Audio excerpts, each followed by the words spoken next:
Alright, it still says 7:30 if your clock happens to be a little bit slow. It's okay. So welcome to another episode of our Under Construction. I'm your host, Ellis, otherwise known as the Admiral. And once again, I come back to the thought of, hey, I should probably update my thumbnail at some point. It doesn't really show off the route building. It's a pretty generic thumbnail. We can do better than that now. I'll do that at some point. Probably not during an episode, but it's a thought. Um, I hope everyone is having a good Thursday. I can never get the hang of Thursdays. We're going to be working on Bellington and some other stuff, I would guess. I don't have a plan. That's okay. I'm just going to go and write route building stream now.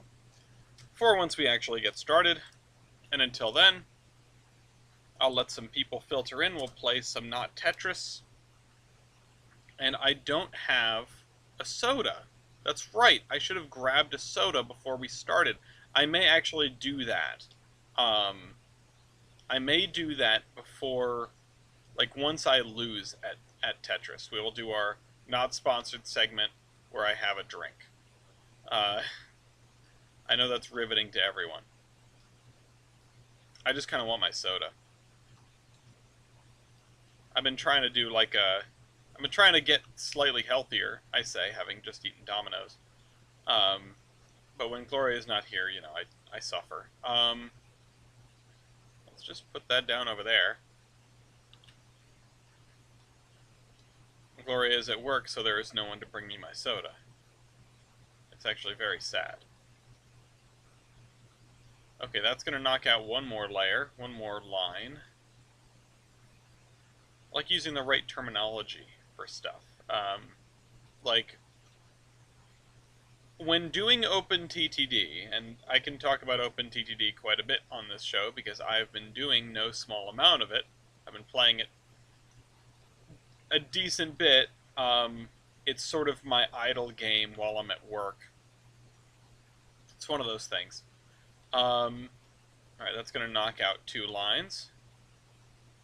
And then what I want to do is I want to move this down and I want to scoot it over like that. So now we can actually maybe get a Tetris if we knock out 4 lines at once. But I feel like, especially growing up playing Minecraft, this is something that I feel like a lot of people will sort of, yeah, been a little while. Been a week at least, for me. Been a while since I've started even remotely on time. Also, I totally just F'd myself with that block. Oops. Oh, and that wasn't great either. Hey, Train Street. So, yeah, anywho, what the hell was I saying? Yeah, I feel like the instinct when you're playing OpenTTD, or any game that uses that kind of system, any of the Chris Sawyer games certainly, but any game that has, I'm trying to avoid using the word, but tiles as a base, you want to say blocks. I want to say blocks because I've played so much Minecraft. It's probably the game I've played most over the years. Of course, I don't have it in any place that tracks my stats, so I have no idea how much Minecraft I've played. This is going to be a very short rendition of Not Tetris. It's so long that you can play 2019. Wonderful. Oh shoot! I was really hoping that would. I need to start thinking. I mean, it's probably too late to start thinking. Yep. Oh wow, that went in really nicely. Yeah, we're done. This sucks. Oh man, I'm so bad at that. I feel like I want to do it again, but we're not gonna do it again. We're gonna start from zero. I am gonna go and grab a soda because I'm almost out of water. And then we will start doing whatever it is we feel like doing. And I'll also just go drop that link in the Trainz official Discord. Don't touch that dial. I'll be right back.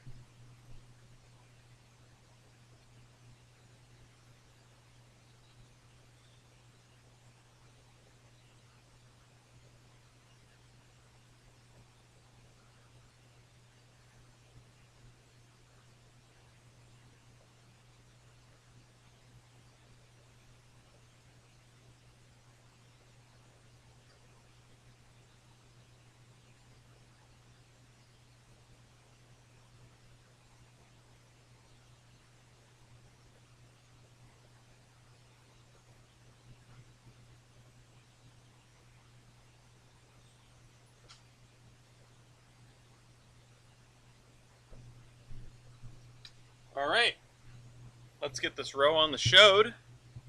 Glad to hear about you getting your truck back. So, today's flavor is... And I had this one before, I don't have any new ones. It's Roadie Red. Big screen, perhaps? Roadie Red. I remember this was like a cherry one. And we're not sponsored by the official Rhode Island soda, but I do like them a lot. Hello, Mopac. That's quite good. It's like a Dr. Pepper, I've been told. I've never had a Dr. Pepper.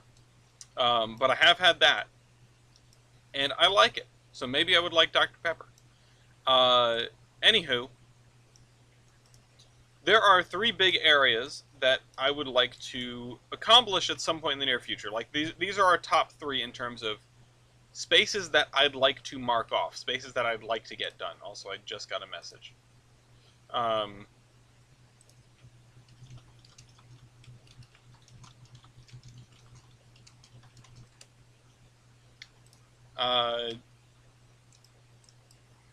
So it's this area over here. It is this area over here, which includes the graveyard, which is going to be a lot of really specific tedium, I think. And so it's that, and I guess this was the 3rd area. Although this is going to be an orchard, so that we can do fairly easily. It's going to be a bunch of copy-paste. It's going to be less tedium than the graveyard. It's probably going to feel similar, though. Anywho,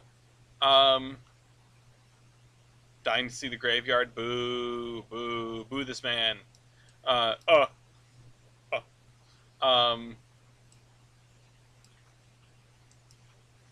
yeah, our skewed street grid is really doing us absolutely no favors. I should have straightened this one out, made it at a right angle here, because so much of this is just kind of awkward.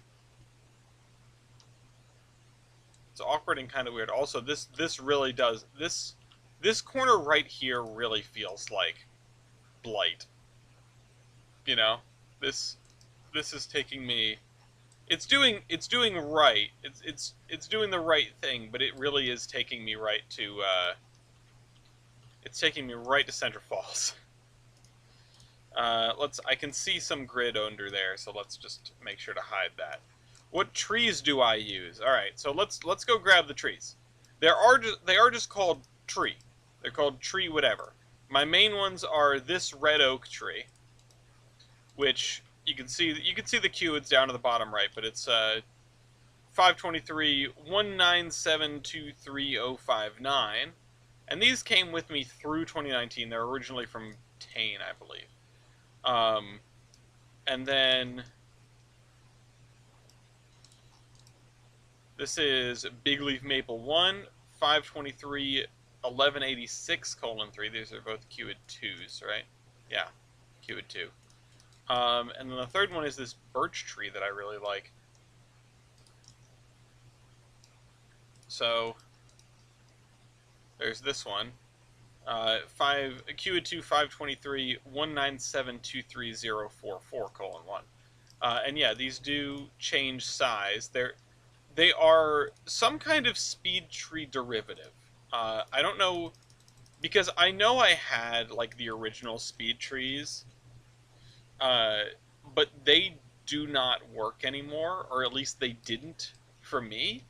So I just sort of called it, you know, I just grabbed what I could. Oh no, it's a pea. Oh, it's a peewee. I'm not sure if that's better. Okay. So yeah, we've got these blocks to do, including the community pool over there, which has to be aligned with the grid, which is kind of goofy. I wonder if it would be better if I rotate. Oh wait, never mind. It just doesn't rotate at all, does it? No, it's just that. So it has to be like this. No, all 3 of them do change size. In fact, all of the trees that I use change size for the most part. Oh no, maybe this one doesn't. It's the rotation that does it. Oh wait, nope, it does. It's just a little more subtle. That one is definitely smaller. It's the size of this walnut, except way smaller. And then this one, yeah, so that one's definitely bigger. It's not just closer, it's definitely bigger. I try to use these trees because they add variety, especially in this situation where you have a big block of trees. It helps it be a little less homogeneous, even though it's pretty darn homogeneous. I could go and probably eliminate half the trees in here and it would still look okay. Right now it's very, very dense. But the issue is you start going in the other direction and you start ending up with holes, which don't look very good.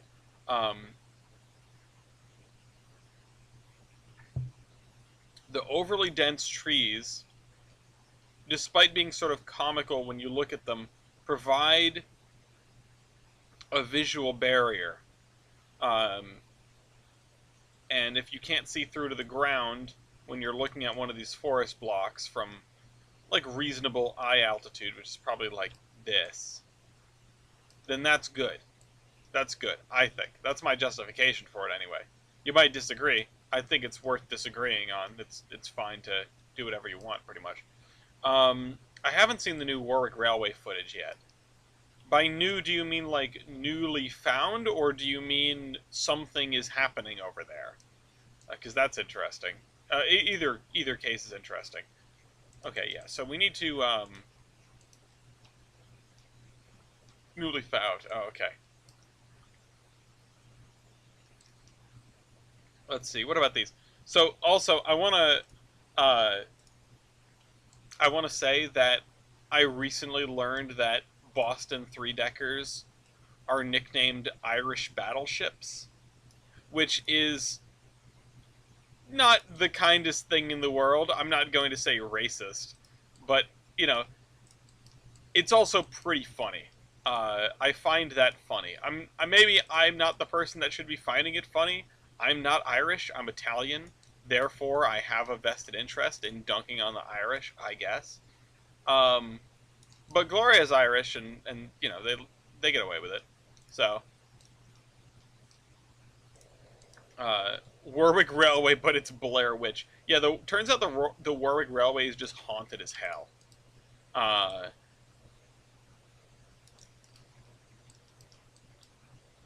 Yeah, I'll put some of these down here. And this is one of those where I never really looked at what the three deckers looked like in terms of their surroundings and their spacing and stuff like that. I should have spent more time on that before I started using them. I should have, you know, sort of poked around South Boston. Park Railway to 2025 Edaville. Yeah, so by haunted you just mean like the king is there. It's going to be a very different King Richard's Fair. It's like the vibe is going to be very different because, I mean, there's going to be like paved areas, you know. It's I don't know. It's going to be weird.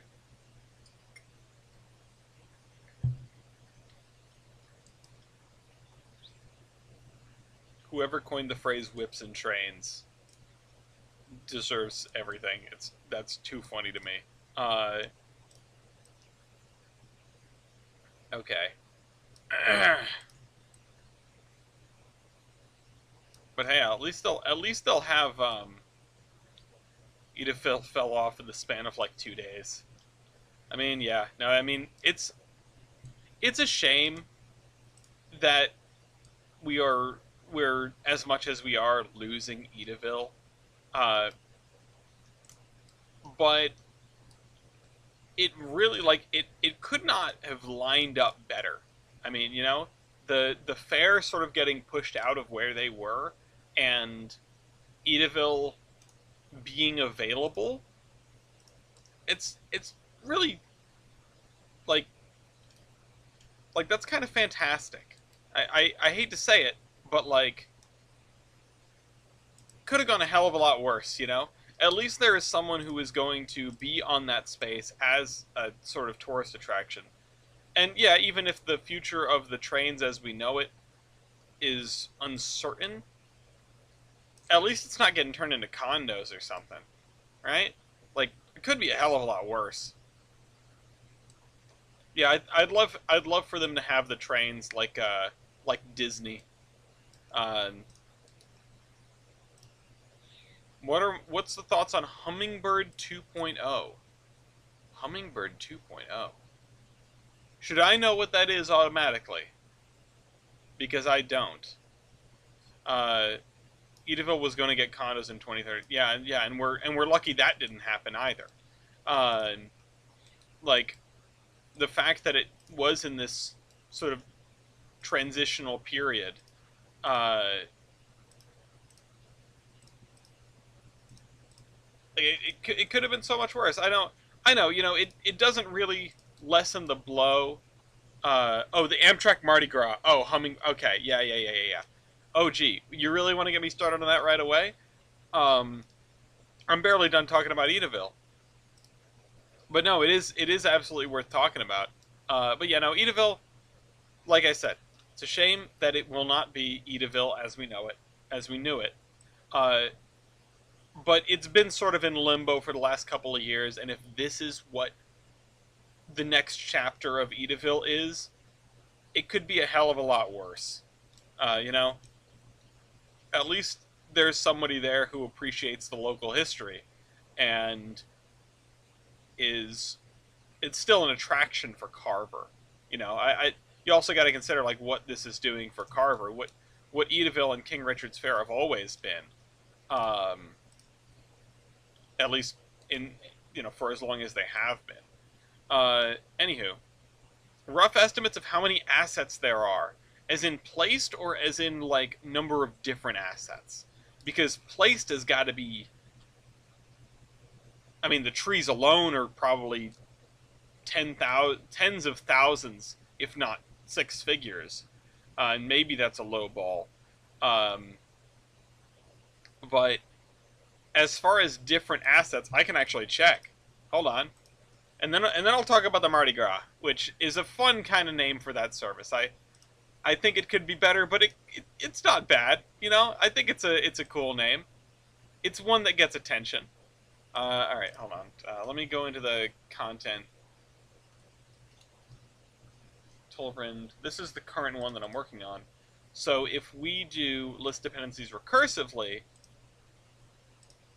that's more than I expected. So the Iron Horseman route, I'd love to check for comparison.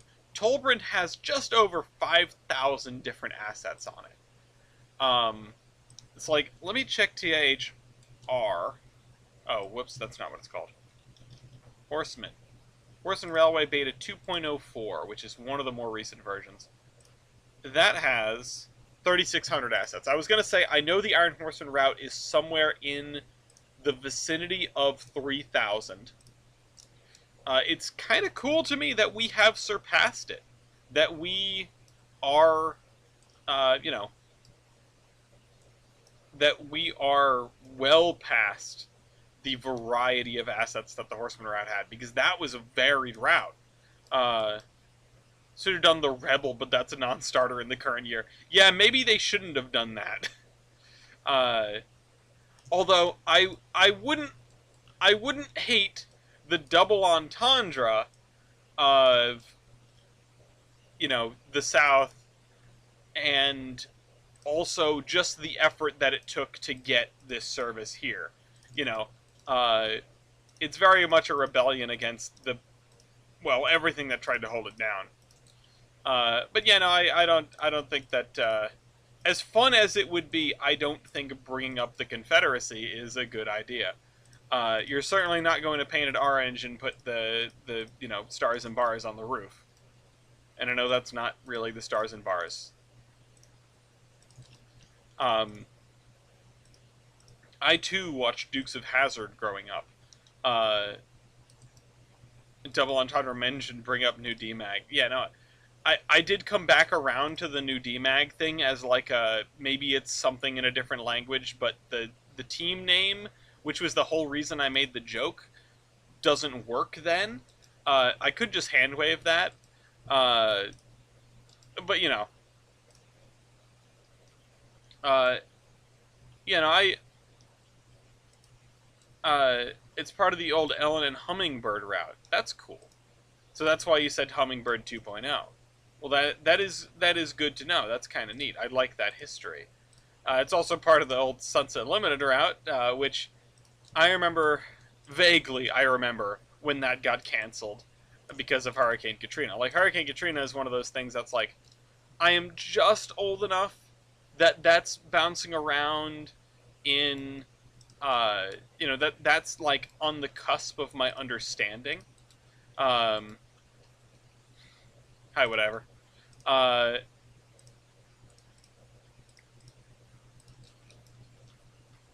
I'll put his cock base in new DMAG. All right, good luck and faster than light, Mew. So is the shunter in Olive's yard still there, or did it get removed? There are still some things in the Olive yard. There's stuff in the roundhouse. The AI isn't active anymore, but the stuff in the roundhouse. Hello, Virgo. Got a good turnout tonight. Last time it was pretty quiet. Pretty quiet. I think I should just do three deckers facing this road too. It's kind of what I want to do, and it makes life simple. I mean, the thing is, this is like pretty dang easy. Um, but I also probably should put in was never no. The Amtrak Sunset Limited, not the Southern Pacific Sunset Limited. The Amtrak Sunset Limited that went all the way to Jacksonville.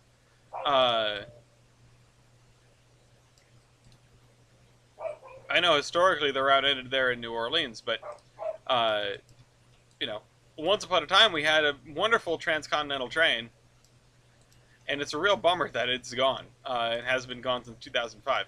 The AI trains from outside are AI dead also. What kind of engines are they? Are they all passengers?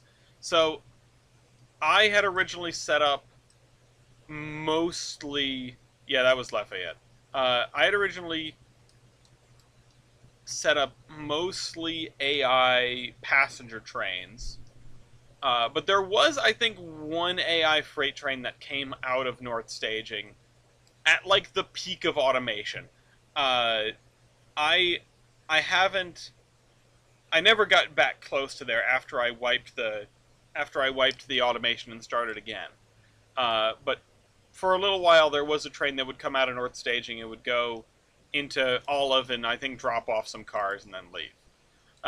Something like that. Also, Vargu, that is super cool. You are, you know, you're doing some cool stuff. You've been doing some cool stuff. You did, Hand on the Throttle last year, right? So that is fantastic that you're doing another Hand on the Throttle. Also, it's not 3-foot gauge. It is 3 foot 6, I believe. It's 42-inch gauge, um, which is neat. Um, okay, or Cape gauge, yeah. Also known as. There are some Cape gauge mine Lokis for sale if you're interested. You can do Hand on the Throttle every day if you own one. Um, uh, no, yeah. So the Hummingbird, the Mardi Gras. Um, I am constantly impressed by that project. I am. Uh, what's the smallest gauge I could show us on the map? There's some defunct 2-foot. Um, but no, the where do I find these listings? I don't actually know where they were listed. I don't. But there were what, 4 of them? Mew, maybe you remember. I don't remember where they were. Uh, I know for a while there was talk about the Horseman buying one. Uh, and I mean I wouldn't be opposed to it. It'd be kind of fun. Um, these are gonna go. Hmm. Yeah, let's say they built 2 more and then this. I did finally get a haircut. I was wondering when someone was gonna notice. Hi Mossy, I'll see you in about 26 hours. Yeah, the Boston 3-deckers are great. I do love them. Yeah, it was Casey with the links. I just wasn't sure because you're in tune with a lot of stuff. Um, Anywho, um,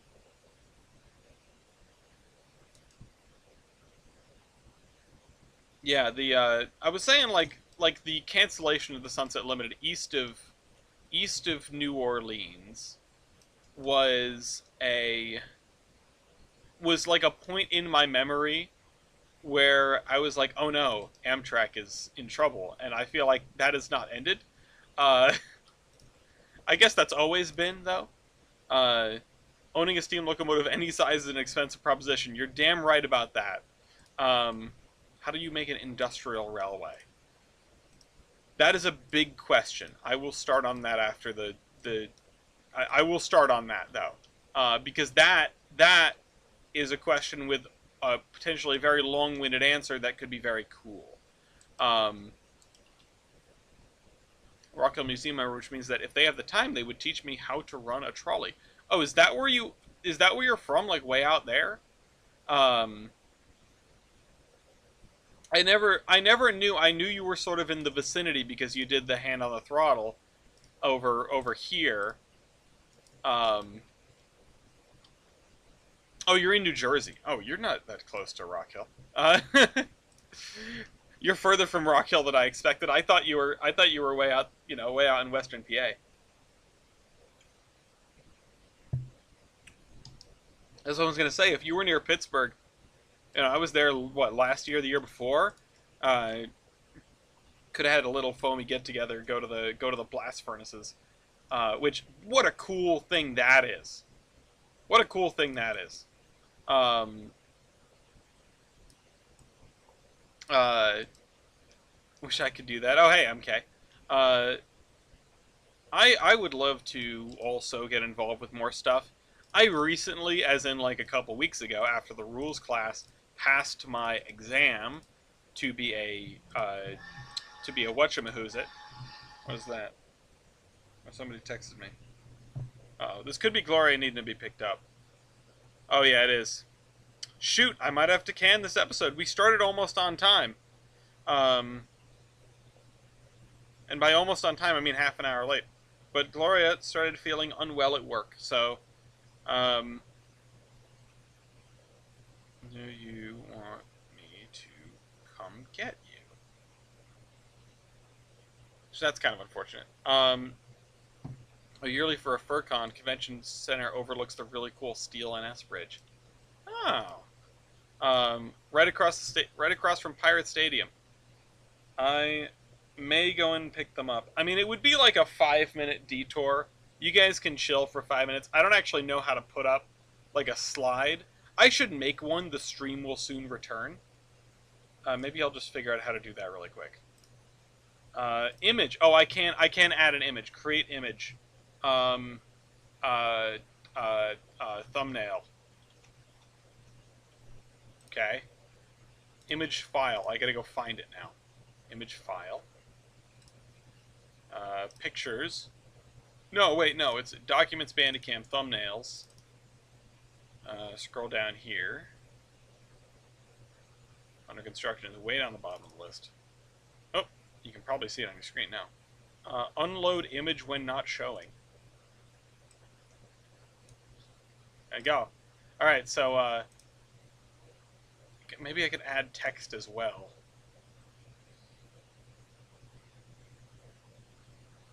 Hold on, can I add that? Can I just add, can I add text? Just text overlay. Oh, I can add text. Be back soon! Exclamation point.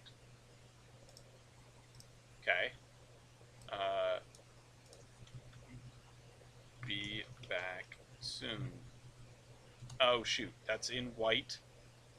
Can I set it to set color? Black. Okay. Gloria hasn't answered. I said, do you want to pick me up? Gloria hasn't answered me yet.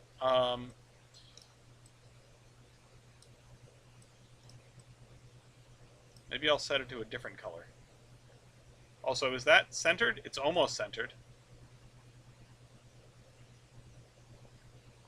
Oh, can it only go in 2 increments? Oh, that's very frustrating. Alright. I don't know if you can see those lines, but, you know, pretend that it's centered. I'm also going to change this to color red. Yeah, that way it's clear that it's something special. Click, click. Yeah, we're learning today. We'll wash your dog for you. I asked you want me to come get you. They didn't answer yet, so. Uh, so maybe they're gonna get their own ride home. Uh, who's to say? I should throw down some houses over here though. While we have a second. While I do not have an answer yet. Oop, never mind. There it is.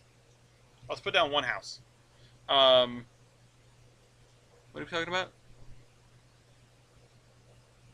What did Pride Stadium? Apology about they shouldn't sink the SS United States. It'd be a lot worse for the environment. Well, I don't know. It's gonna become a pretty chill giant reef. They're gonna take all the crap out of it. Artificial reefs are usually a pretty good thing. I also wish they wouldn't sink it, but I feel like, no pun intended, that ship has sailed.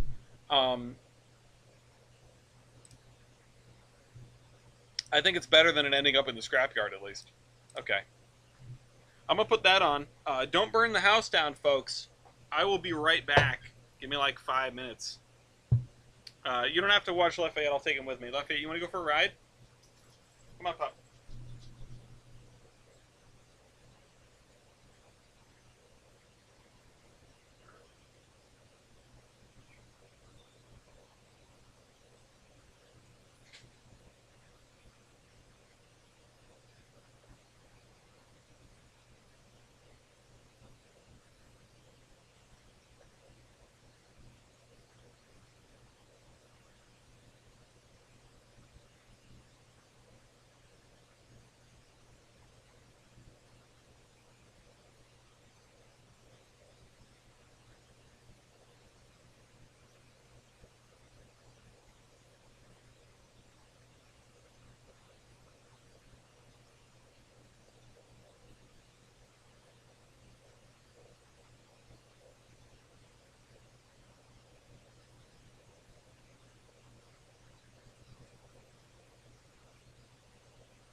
Knock, knock. Knock, knock, church. Alright, we're back. Hello, comrades.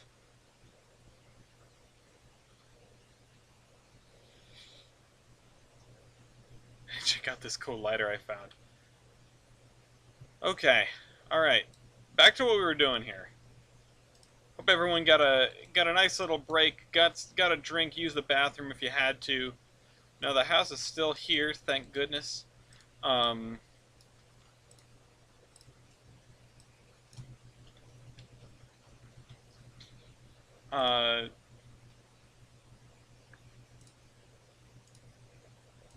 just see. Let's just stick some other ones in here. Also, these are some really fun, like, low poly houses. Look at that. Like, you can do a low poly house because most houses in real life do not have that many interesting shapes going on. They're sort of, you know, first night in Minecraft house style house. What the heck? Oh, the ice house. Okay, so we do have another ice house if we need it. That's good to know.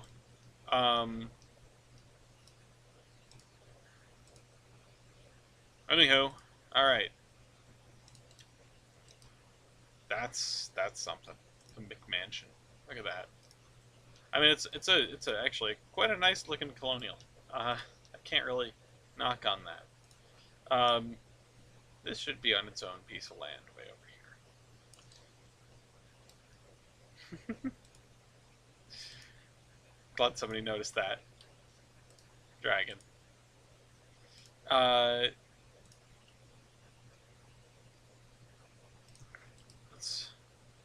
This is like a you get a second house on your property next to your house kind of house.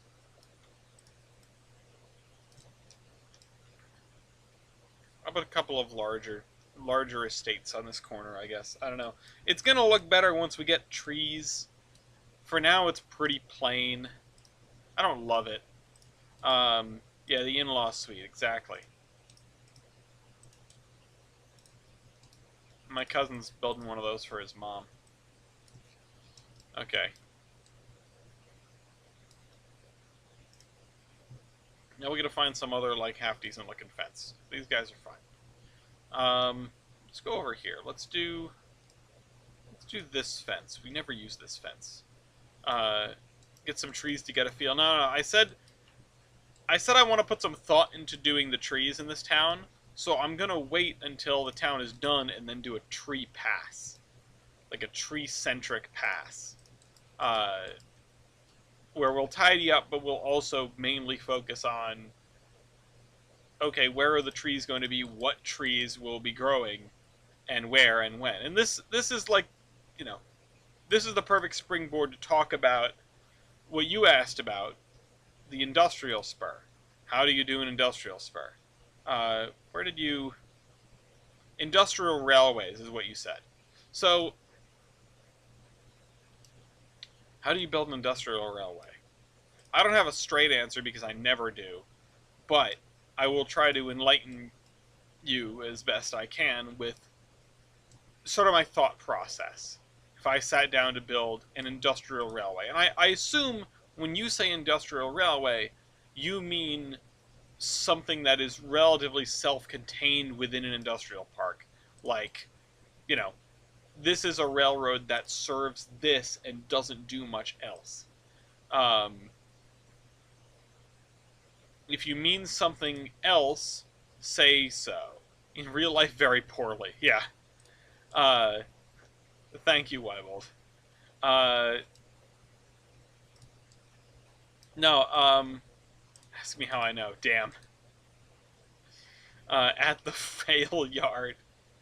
See, I've never said that because even though, you know, the lore there, I don't disparage. I don't dislike. I don't dislike them at all.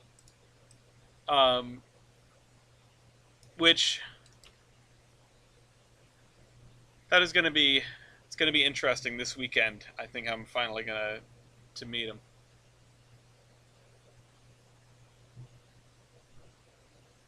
too late, already clipped it. Okay. Uh, this is why you can't say anything in interviews. But yeah, no, I will likely get to meet Nick Ozarak this weekend. That's going to be interesting. Uh, we're getting Nick to narrate the official PN YouTube videos. Are you serious?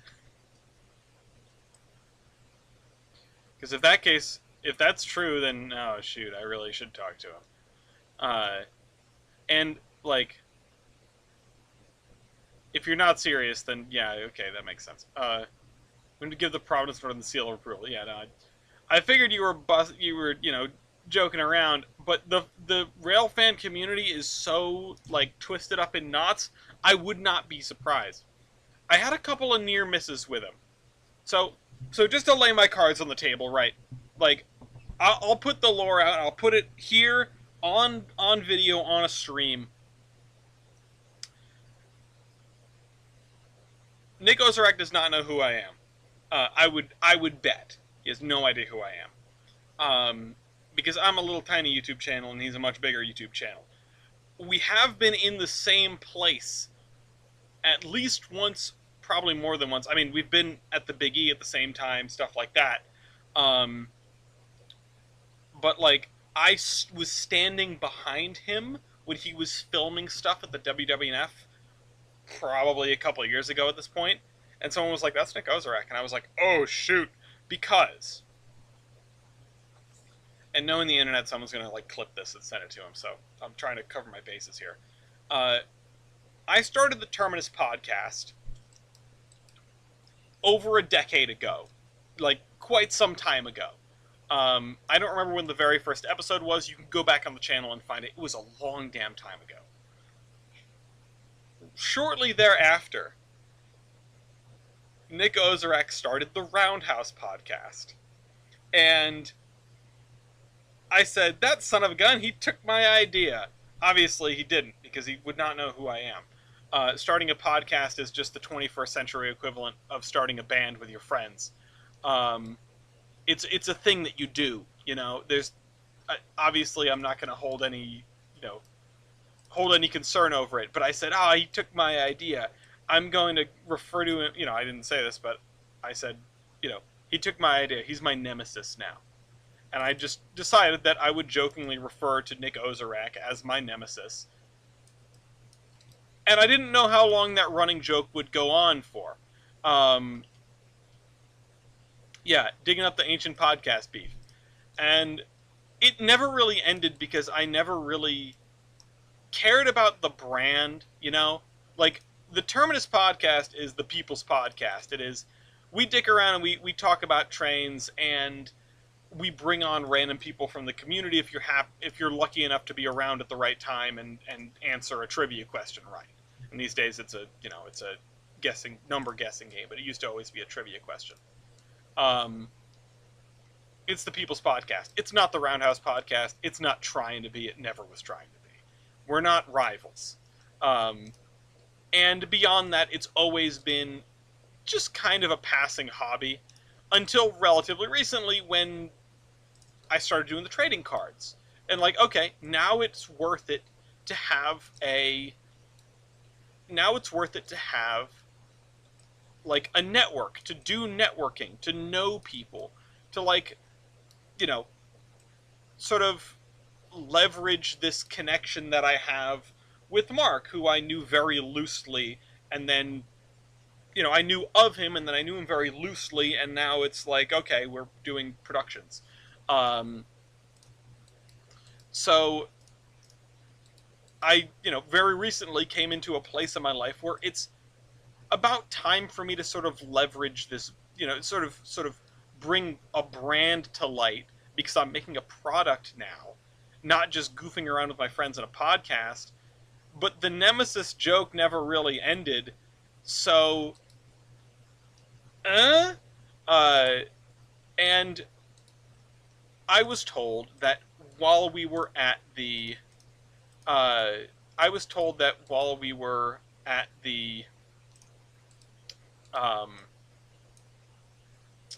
at the Big E this past January, he was looking at the trading cards, and I wasn't at the booth to see it.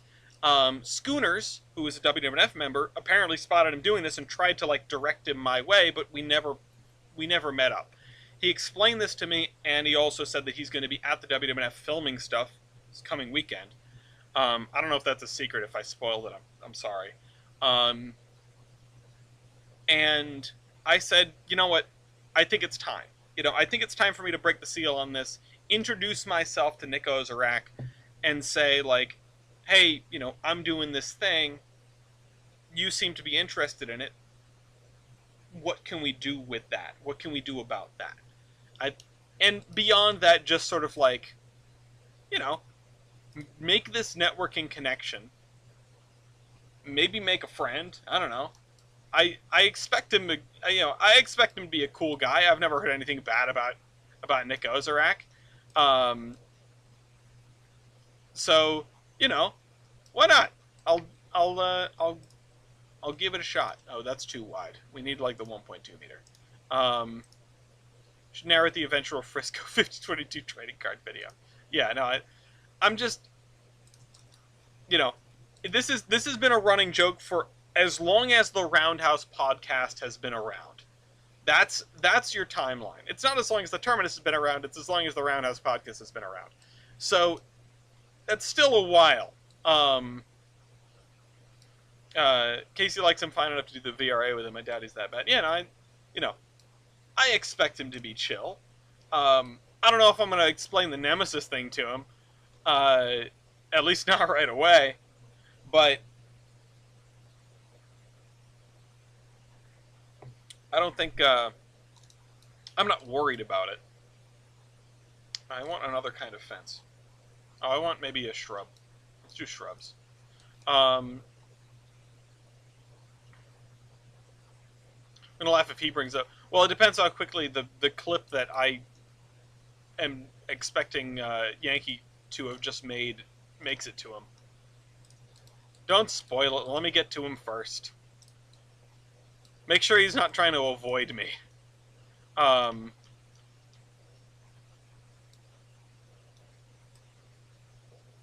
let's put that there. Frisco 1630 is a superior Frisco because decapods are cool. 1630 did beat, what was it? It was the Milwaukee Road S2 in a knockout, right? That was, I think 1630 is a cool thing. Bold of you to assume I can get a hold of Nick Ozarak. Listen, the internet works in mysterious ways, and the railfan community is like, it's super intermeshed. There's another word I could use there, but it's less kind. I would not be surprised, the degrees of Kevin Bacon, right, to reach just about anyone in the railfan community is never, it's not that big. Like, I know people who have hung out with Ed Dickens. I know people who have, well, I know Mark, and Mark has done all this cool stuff. I know people who have hung out with Chris Eden Green. I don't know what I don't know. There's probably, depths to the former celebrity, thing that I am completely blissfully unaware of. Hello, David Mitchell. Term is small and tight-knit. Sure, yeah, I mean, yeah, that's, I sent Mark a DM and he responded to me. He tries to be good about that. I'm sure he gets a lot of messages in a day. He's a man who, like, if you send him a message that, like, gets to the point, he's probably going to get back to you, I would imagine. If you're like, hi, and then don't say anything after that, then no, you're not going to get a response. But,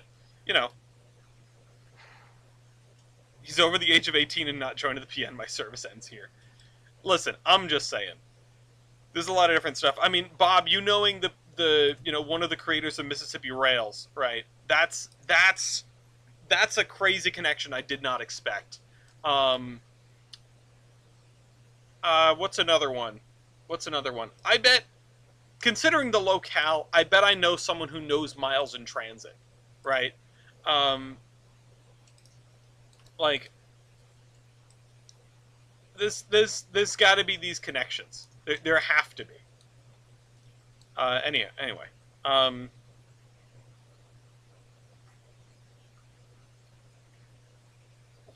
a specific question about whistles, yeah, that sounds like the right kind of question for Mark. Okay. All right, so I did this.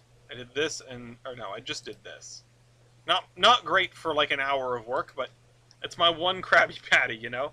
Uh, he's in the live Steam hobby. It's small even by Foamer standards. Yeah, I know. It's, you know. Uh, but just the fact that he is, and then the fact that I, you know. But I'm not trying to belabor the point here. What is this? That's kind of a cool set of buildings. I make them Peter. Well, as long as you're not the one making the chaos, you're just reporting the chaos. You're bringing the chaos to us. Okay. What to do next? It's like, what is the character of this area going to be? So, to go back to the industrial railways thing, and again, Dragon, tell me, if you're still there, tell me if my impression of your question is wrong. But even if it isn't, how do you do an industrial railway? Well, route build from first principles. That's one of my favorite things to say. Route build from first principles. And what I mean by that is go back as far as you can and figure out, why are we here? Why is this railroad here? What is the driving industry? Why is that industry here? What are the things that you can like pick at? What can you do to make this interesting? And that's sort of where I think you should begin.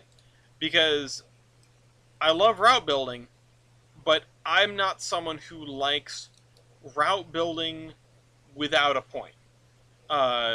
Yeah, why are we in this valley? Why do we have a red base over there and they have a blue base over there? Why do we have a red base here and they have a blue base there? If we were to pull out right now, you know, it's the kind. Should I just bite the bullet and make no? Because it looks terrible either way. I do not like this grass. I've gotten far enough, and I've determined I do not like this grass. Let's use this grass.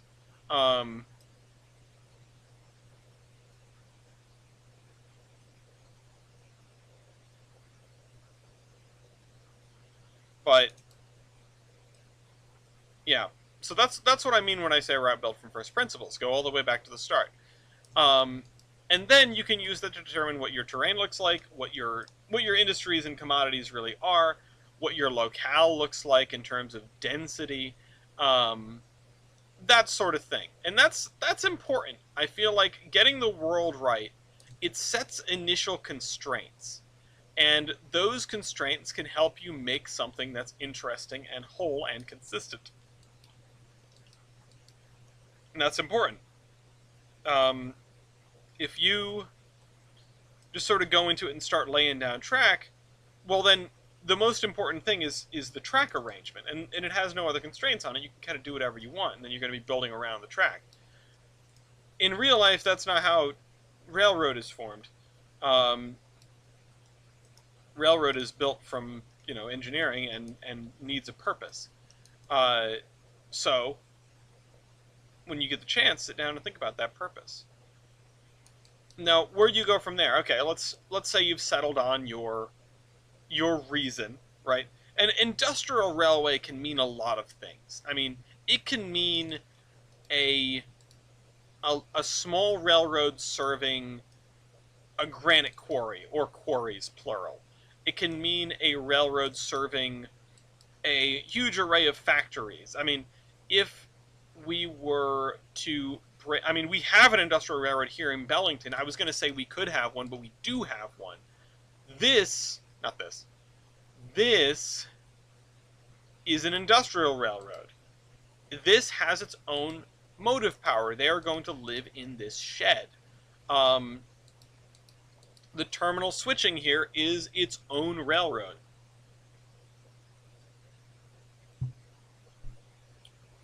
You know, strings of cars are pulled out of the main yard by these switchers. They're pulled out from this yard, from that grain yard, and then they're shunted into these, and then they're put back. This is an industrial railroad. It's small, it's self-contained, it is kind of uninteresting on its own, but it could present interesting challenges if you were to model something like this in the smaller scale, having, let's say, an interchange yard and a couple of grain elevators, or even just one grain elevator with a couple of inputs, and you just are taking input cars and sorting them and putting them in. That's a railroad.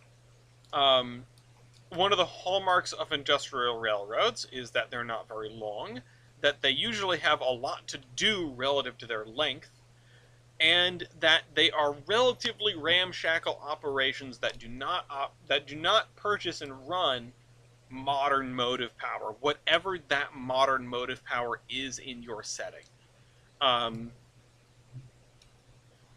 So if your setting is 1980, they might have first-gen diesels, or maybe, in the rarest case, a steam-powered switcher, if it's something very small, or even a compressed air engine, depending on the situation.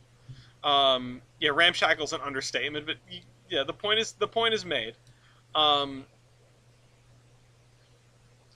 If you are in the 2000s, they might have a first-gen diesel.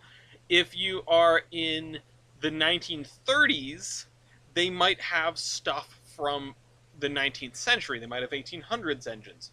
Trackmobile from the 90s. I mean, a trackmobile is as modern and purpose-built as it gets. Trackmobile is a really interesting case. It's a really interesting niche. It is we know you don't want to run the Alco RS3 you bought 50 years ago anymore, so buy this semi-truck with train wheels and push things around.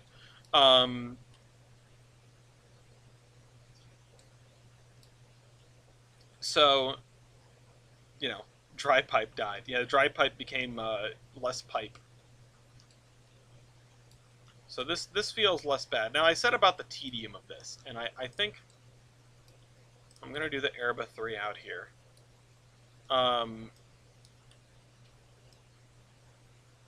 Right up against the road. And then we'll have a nice fancy fence around the graveyard. And then we'll start working on this. So how do you build an industrial railway? First, start with what industry do you want? It didn't blow up. It just stopped being a full pressure vessel, so they couldn't do it anymore. Let's move 2 loaded cars at a time. Top speed of 4 to 5. Nice. Equivalent to 1 very determined dude in Railroader. It's a catastrophic failure. It didn't kill anyone. No one went to Foamer Valhalla. As far as I'm aware, right? And it also didn't, launch any of its domes 3 miles downwind.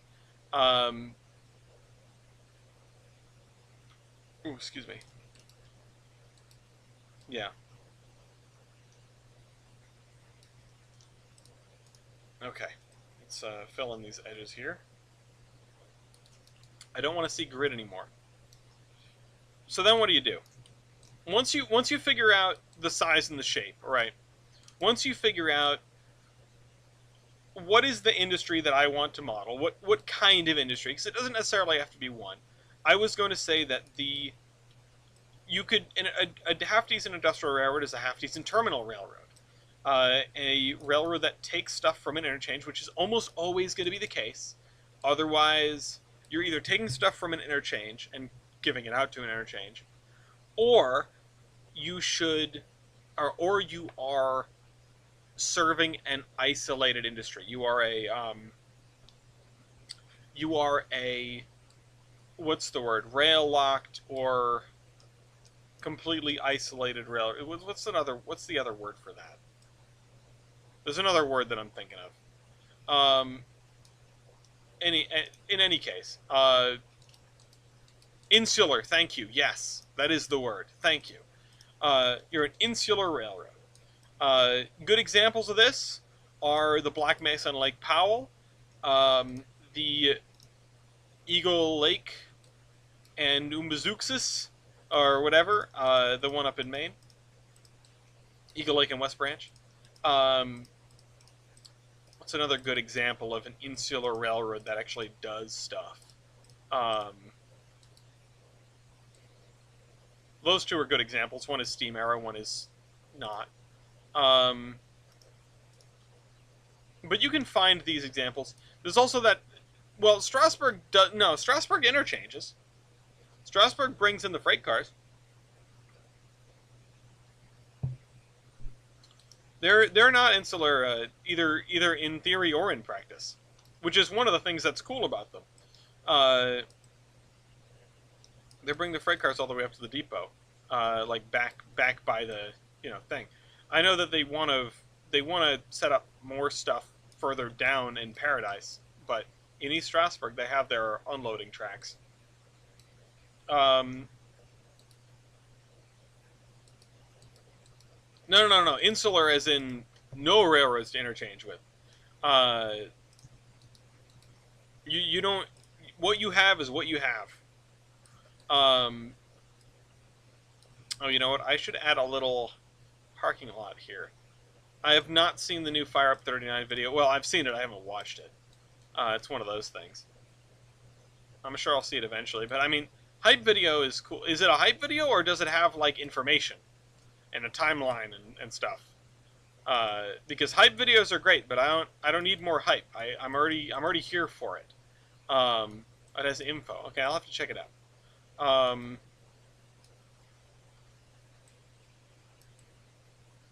So let's do that. We get that there.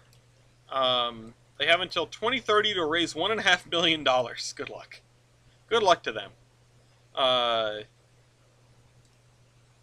Do you think if we tied a bunch of railroad players to a string of cars, we could run a railroad with them? Well, enough of them, yeah. Absolutely. How much horsepower does one person put out? Like one average person? Because that's what you need. I mean, they ran old railroads with horses and donkeys and stuff, so I'm sure we could manage. As long as we're paying a living wage, there's no moral quandary. Uh, Hear me out, says Mew. Yeah, so I'm going to imagine that most railroads that people build in trains are not going to be insular. I mean, most railroads that people aim to build. I mean, there are plenty of railroads that people build in trains that are perfectly insular, that are just like an island with some stuff, or a a like a Black Mesa and Lake Powell style, where you're going from the coal mine to the power plant and that's it. Um, it is not every train's route has to be you know, not every train route has to be a giant endeavor with towns and dozens of industries and et cetera, et cetera. Uh, if you own a railroad, if you own a railroad that makes you a robber baron, you're required to screw the workers. No, because if we stay private, we won't have shareholders, and therefore we are beholden to no one. We can be as cool as we want. Um, or we can just have the workers own the railroad. Here for that. Is a railroad that services an installation plant technically insular? Boo! I would threaten to show up to your house with eggs to throw at it, but I don't have that kind of money. Uh, oh yeah, limes work too. Uh,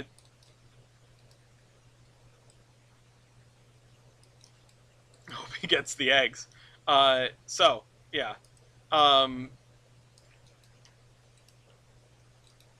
Size and the shape. Building an industrial line. Building an industrial railroad. I have and this is where I have to say, before I go any further, um, I have a very specific ideal when it comes to route building. And it's not the right way to build a route. It's just the way I build a route. And I'm gonna be giving, when I give advice, I give advice. Yeah, it's a hobby for the rich now, egging. Um, when I give advice from the perspective of you're trying to build a route that meets these standards, or at least pays lip service to them.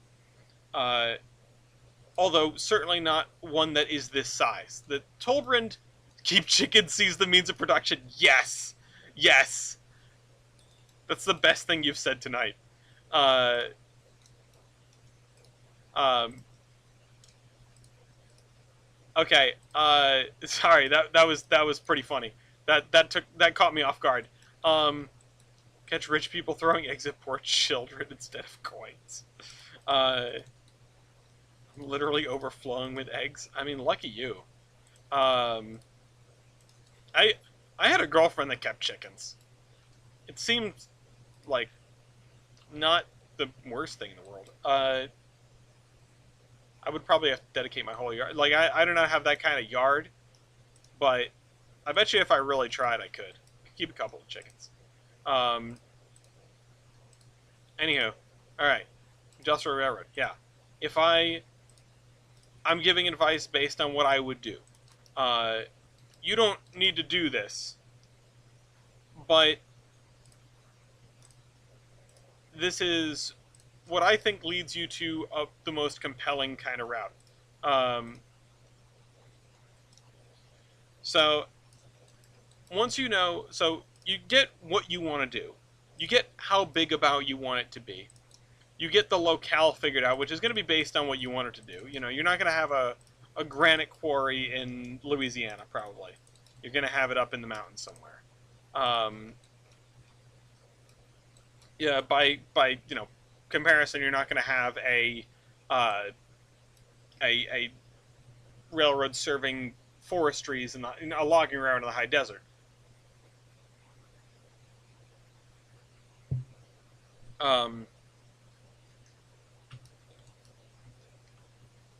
okay. Yankee, I didn't know you had kids. Uh, so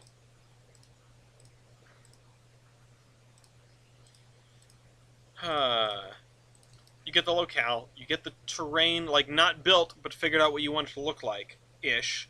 Type of terrain, type of um, type of industry, type of terrain, basic locale, basic era, which is going to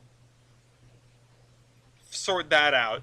Um, it's that's gonna you're what you're doing is you're narrowing down constraints before you lay any track down. You don't just go into it and start building stuff and figure the rest out later. It's a perfectly valid strategy, but it's not what I would recommend. Hi, baby. How do you feel? Like ass. Damn. Master Chief, you mind telling me what you're doing in the nurse's office? um,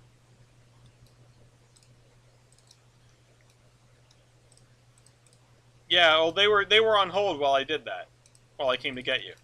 Um, Everyone says hi. Well, everyone, I mean Mew specifically.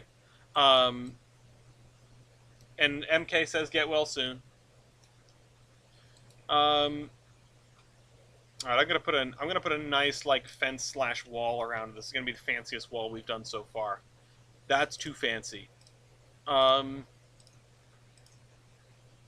Say hi as well and to feel better. Mossy Mug passes on. Yankee says I threw up. Uh, that is not working right. What?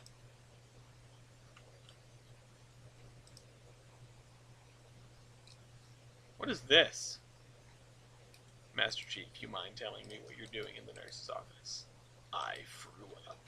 This is a really nice wall, and I'm gonna have to use this somewhere else. This is not tall enough.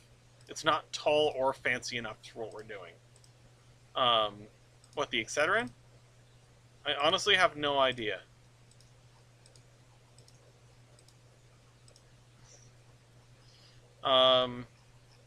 These are all retaining walls. I don't want retaining walls. I want, like... I want a wall that keeps, like, precocious adolescents out of the graveyard. Okay? Okay, this is slightly better.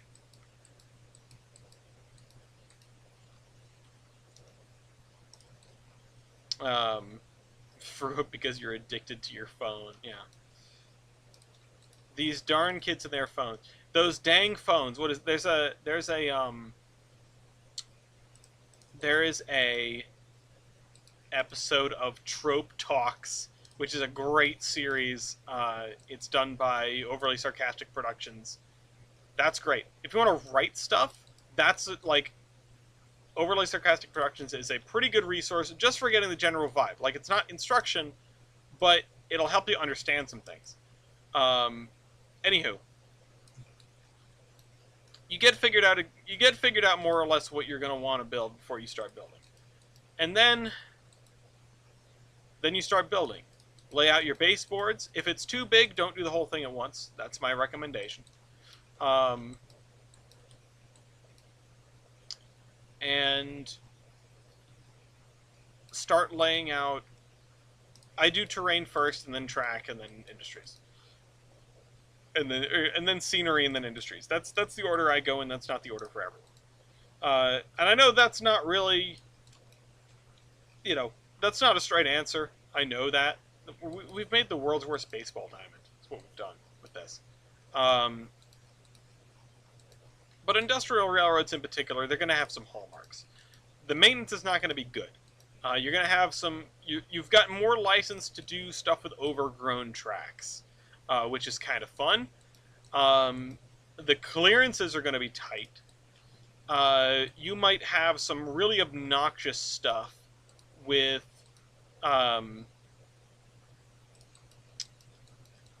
you might have some really obnoxious stuff with the way your railroad interacts with the world around it. Like, crossing at weird angles across roads. And, oh, there's an area that comes to mind that I know I've shown on the show before, but I need to show again because it's too special. It is too special, okay? I think it's up here outside of Haverhill, if I remember right. And I want to find it first before I start popping down, because it'll look really dumb if I'm just sputzing around trying to look for this. Is it in Haverhill, or is it in, like, Merrimack and Lowell? I remember it being sort of near the river, but I don't remember where. Now, I don't think it's in Lowell. I don't think it's in Merrimack. What is that river? Oh, come on. Come on. Spare me. Where is this? In fact, I think I'll have a better time if I look for it on the open railway map. Okay, whatever. This is going to take me longer than I thought, so come with me. Let's try to find a really, really goofy spur. If anyone remembers this, that's fun. There's Lawrence, Bradford, Haverhill. No, it's not around here because there are not any random little spurs over here. Ah, it is. It's over here, I think. Yeah, I think this is it. This is in Lawrence. So it was one town over. This is Lawrence. What? Oh, the red, the roadie red, the, like, Dr. Pepper alike. Oh, what pizza? It's pepperoni with more cheese. You can have some if you want. Bread bites. So there's this. Also, don't look too closely at that. And then this is where it gets fun. You guys ready for this? You're not ready for this. Yeah, I got a discount.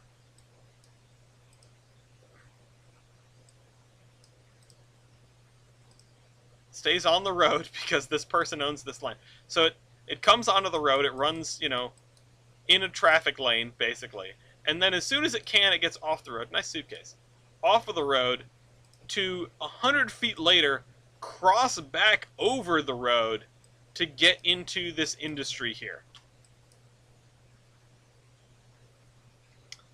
So you can get away with all sorts of ridiculous stuff like that. Also, look at this tree. Look at this tree. Look at the placement of that tree.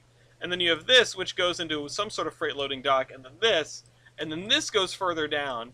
Like, you have cars spotted over here, but also these spurs theoretically go further. I mean, this one's buried. This one goes around into here. When you're doing an industrial park, and we haven't really done an industrial park quite like this. The one in Olive is not very good. Density. That's something you need to be looking at when you're doing industrial railroads. You need to do density. Your railroad is going to be short, and it's going to be busy. It's going to be busy if you can help it. And that's what you should be aiming for. And I think we'll do something like that at some point. I'm not sure where, especially because that's sort of a more modern shape of industrial park. The thing with a lot of industrial stuff that came built around railroads is that instead of being sort of in squares, it was more of in a line. And that's what we've got around here. The mills grew up around the river, the railroad came along, and it just plugged into every single one of them. Tolbert Instruments, Crafting Press, Bellington Coat Factory, the Dairy Co-op that we don't have a name for, this that we don't have a name for, all these little industries over here, and then Aeola's Bread. This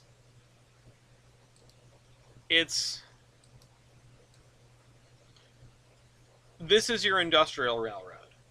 You could do this as its own thing. And when you have industry, you're going to have people. Because at the very least, you need people to run those industries. If you have, the Black Mesa and Lake Powell could just call it the Dairy Co-op. Honestly, that's kind of clever. I think I will. Because I almost read it like that the first time. The Dairy Co-op. Someone at the PN do HON3. Isn't TJ doing HON3 right now? Or are they doing ON? No, wait, that's HON3. No, sorry, I was thinking of 30. All of the narrow gauge scales. It's so damn confusing. Anywho, forget that. Of location name. Dairy Co-op yeah. No, I think I'll stick with the Dairy Co-op for now. It's kind of fun. It's sort of like the, what was the thing from Series of Unfortunate Events? The VFW, right? HON3K37.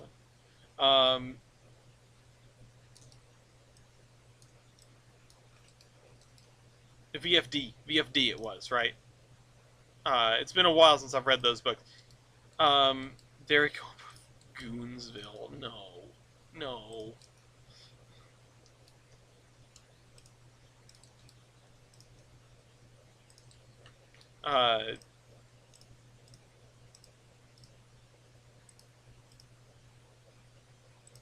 Variable frequency drive.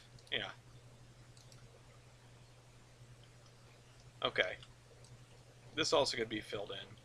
I'm still not sure whether to do trees or whatnot. Speaking of trees, let's build a stupidly huge orchard.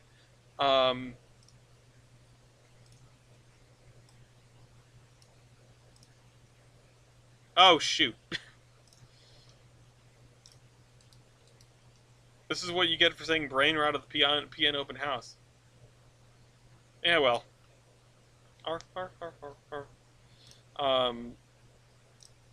Listen, all I'm saying is the name Goon Squad from Space Jam takes on a whole new meaning these days.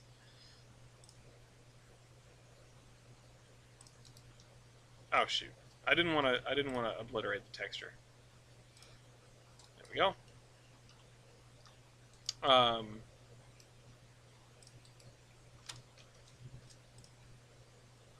wait, what? What? Huh? Oh. Oh, wait a minute. No, because that's slightly over the line, isn't it? Oh, no. Okay, so I can go in one direction but not the other. That's kind of funny. Um, it's okay. Let's just make it this way and then make like a pass-through road. Wait, what?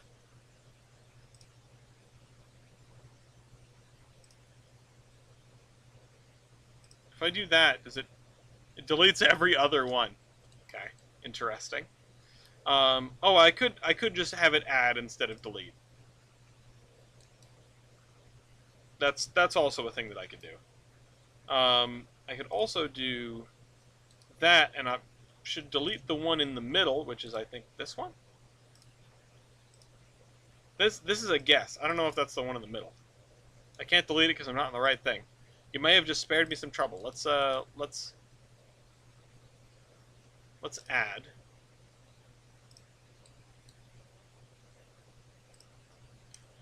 I will brain my brain is as rotted as anyone else's. I just want to say that. I saw the Five Nights at Freddy's movie in theaters. I saw the Minecraft movie. I wanted to talk about that. I saw the Minecraft movie in theaters. Um, well, you know, because you can't see it anywhere else right now. I saw it on Tuesday, and honestly, well, it's not good. Um, I went in with my expectations completely on the floor. Oh, it's absolutely chaotic. That that is an accurate term for the Minecraft movie. It is very chaotic.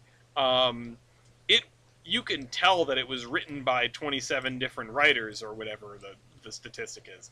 It is it is very clearly disjointed. The weird thing is like the plot isn't bad. Like the bones of the plot aren't ridiculous. I didn't notice anything that made me go, "Hey, wait a minute, that doesn't work at all." I did notice plenty of things that were like, "That's not how the game works." Um, but I'm really not the audience. No, the audience was not. We also it was like 6 o'clock on a Tuesday. It was not like prime movie time, so there wasn't any like throwing of popcorn and stuff like that you've heard about it at these showings. Um, oh shoot, I actually do want to copy over for this one. Oh wait, no, I don't. Um, Chicken jockey. Yeah, no, there was no eating of popcorn or anything like that for the mention of the chicken jockey. Um, which that I don't know what I expected out of that scene. Like what the context was going to be, I had no idea. Um,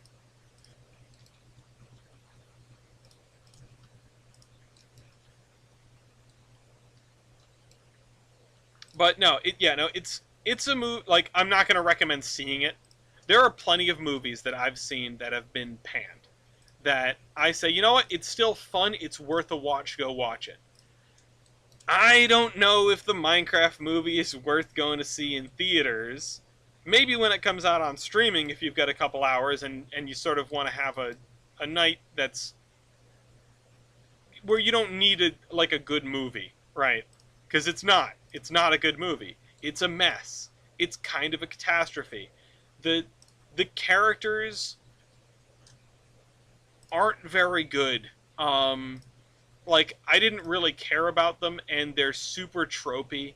Uh, like I think the only character that I actually kind of enjoyed was Jason Momoa's character. Um, yeah, it's probably more fun if you have someone to make fun of it with. I didn't go in there with the purpose of making fun of it. I went in there to just to see it. Um,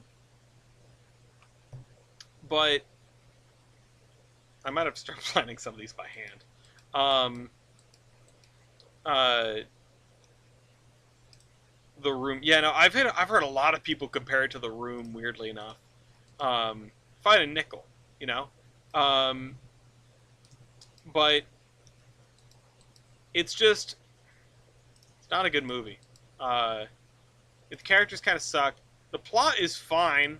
Like as far as the bones of the plot, it's fine. It works well enough. It's not really what I would call faithful to the game. but I don't think that's a big deal. It's reasonably faithful to the game. Like what the plot revolves around.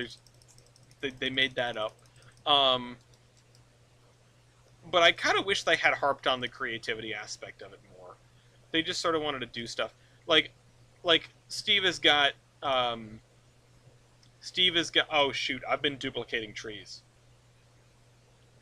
Steve has got an elytra, but like never went to the nether or something, which I guess is possible because you could have that one in a bazillion world that actually has like all of the ender pearls or the eyes of ender in the portal when you find it.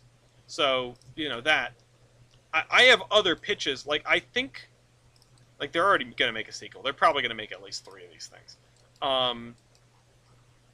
Because it's made an absurd amount of money. Because it's really goofy, it's really fun, it's really dumb. Like it is an outrageously dumb movie, and they really didn't try to. Like it's obvious to me they did not try to create anything more than that. And while on the one hand, yeah, that's kind of sucks, because we could have had something more than that. It's not like it failed at what it was going for. I don't want to judge a fish by its ability to climb a tree, and I don't really want to judge the Minecraft movie too hard, because yes, well yes, we should stand for like better media. So what if it's not all good? You know, there are always going to be dumb blockbusters, and this is one of them.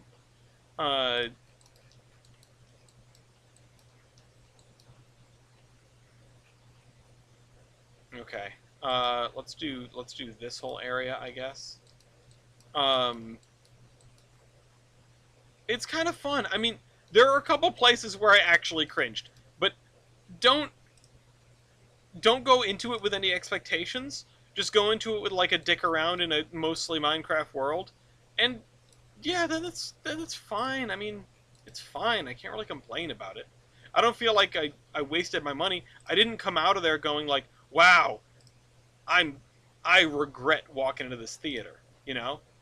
And I feel like I could have. I feel like under different circumstances I could have. Like, there have been movies that were just terrible that I've seen. The only one that really comes to mind that I went to the theaters to see was a movie called The Fifth Wave. Where I feel like I was like it committed the cardinal sin of movies, right? Which is I was bored. You don't want to be bored, okay? Even if something is bad, but it's entertaining and bad, it's entertaining. I don't always go to the movies to be like intellectually engaged. In fact, I would say I usually don't. I'm not that kind of person. I love picking apart movies, but I'm not doing that while I'm watching it. I'm not that sharp.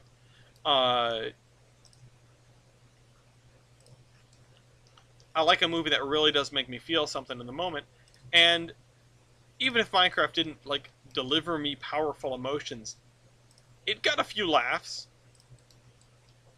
and I didn't have all of it spoiled on TikTok. See the Nickelback movie? Well, I mean, you know, it's a movie. Did you, when you left the Nickelback movie, you put Skull and Crossbones there. I don't know if that means you didn't enjoy it. So did you? I feel like I gotta ask.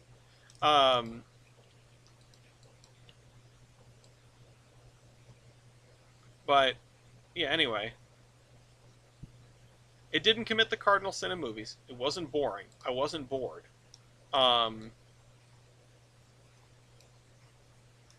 So, you know, it's that, and that I feel like that's really all I can say about it. I wasn't bored.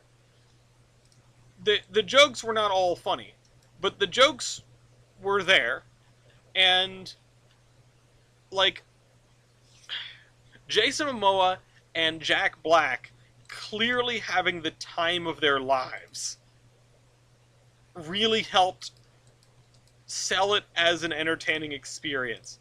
And yeah, there were some gags with them that went on too long. But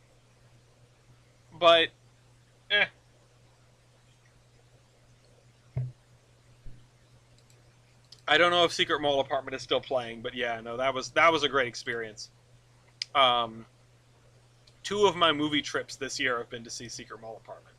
I am gonna get that on uh like on whatever as soon as I can, and we're gonna do a Secret Mall Apartment stream in the Discord. Like that's gonna happen. Um, or PN movie night, but I can also just do it as a community playdate. Um,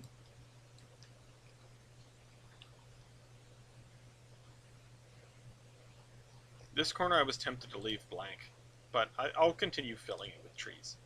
And I'm not copy pasting anymore because we've sort of run out of space. And an all nighter at the PN someday. Uh, yeah, I mean, what else can I say about the Minecraft movie? Again, I'm surprised how bad the plot didn't feel. It's very straightforward. You know, it's that's sort of maybe the biggest issue with it is it's very straightforward. Um, but and I can't even really call it a simple meal made well. It's a simple meal. It's not complicated. It's not broken. It's not executed awfully. Uh, and honestly, I think the art style holds up better than it holds up better than I expected it to, given the trailers and the first impressions. It's a simple meal made. Yeah, yes, yeah. That's a way to call it. It's just the catalyst for the dumbness. I think the outside world framing device maybe was too much. If I was gonna do a Minecraft movie, right, and I have multiple ideas. I have so many ideas, man. I'm just the ideas guy, but I have them. Uh, I there are maybe a dozen different things in that movie you could dovetail into a movie. And I don't want to spoil too much. Not that there's too much to be spoiled, but I feel like a lot of the jokes lose their luster once you've seen them once. It's not a movie that I feel like seeing again. Uh, at least not outside of the confines of my own home after paying outrageous amounts for concessions, which I didn't do. I snuck in Mike and Ike's. Um, there was also no one checking tickets at the theater. However, it's a theater with assigned seating, so, you know. Trainz, you said the Ender Dragon should have made the movie. I agree. I think there are a lot of stories you can tell in Minecraft with Minecraft. They're probably saving the Ender Dragon for a sequel. No, the big bad is Piglins, or yeah, Piglins. I was gonna say Pigmen. No, those aren't in the game anymore. The big bad is Piglins, which is fine. They're fine as a standard villain. I mean, hell is trying to invade the Earth. Tale as old as time, I guess. Personally, if I were to try to make a story, hey Wolf, if I were to try to make a story for a movie based on Minecraft and was trying to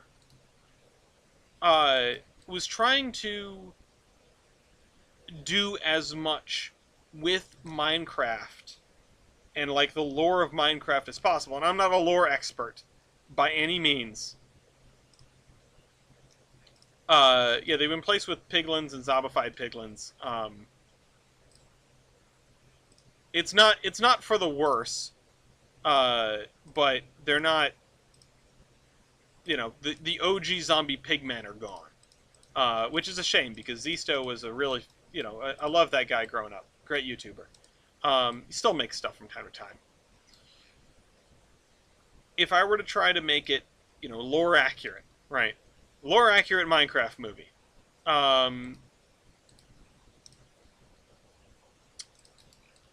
It would probably be something like, yeah, maybe piglins are a bad guy, but they are the bad guy, and this is like maybe Minecraft Movie 2.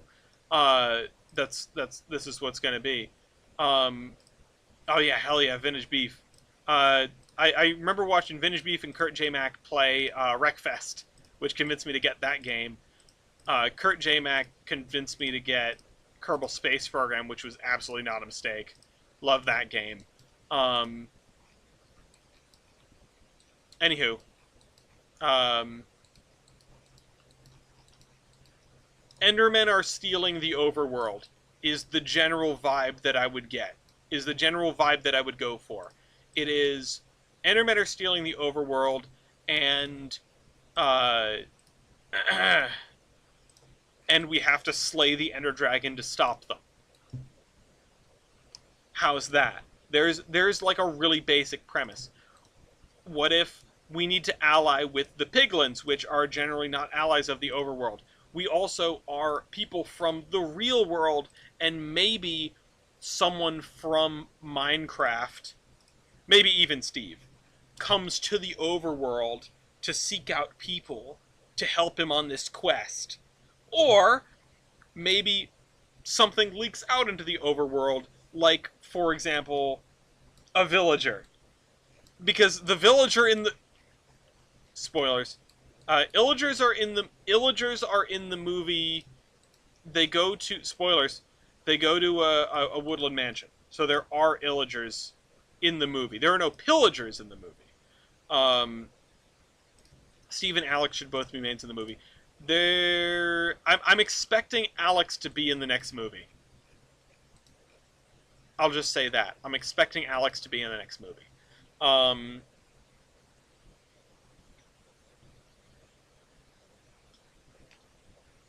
Yeah, force of nature. The Endermen are just like in the overworld doing their things. They're picking up blocks. They're stealing stuff, you know, and teleporting back to the end for some reason, right? And they're terrorizing the overworld and they're terrorizing the Nether. And so the overworld and the Nether, who are stereotypically at odds, must band together to take on this greater threat.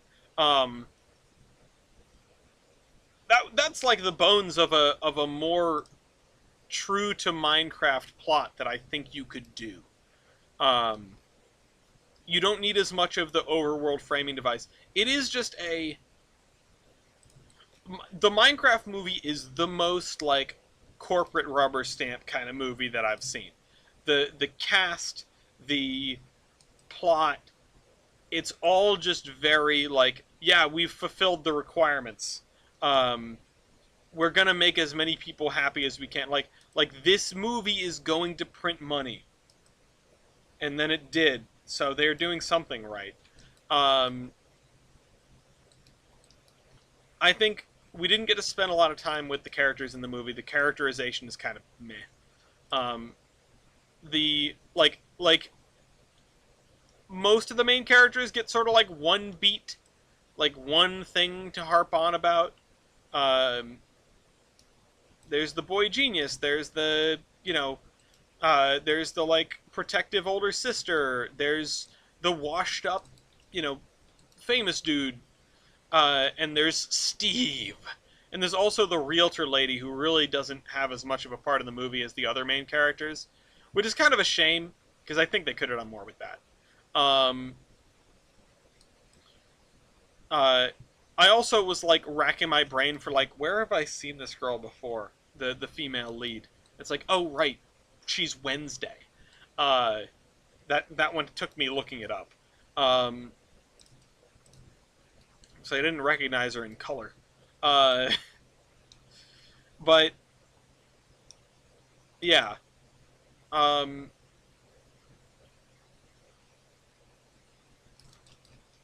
just going to do that for now, and then we're going to do some grass over here, and then I'm not sure what to put under this. It's going to be mostly dirt, though. Can we do this? Yeah, this is probably fine.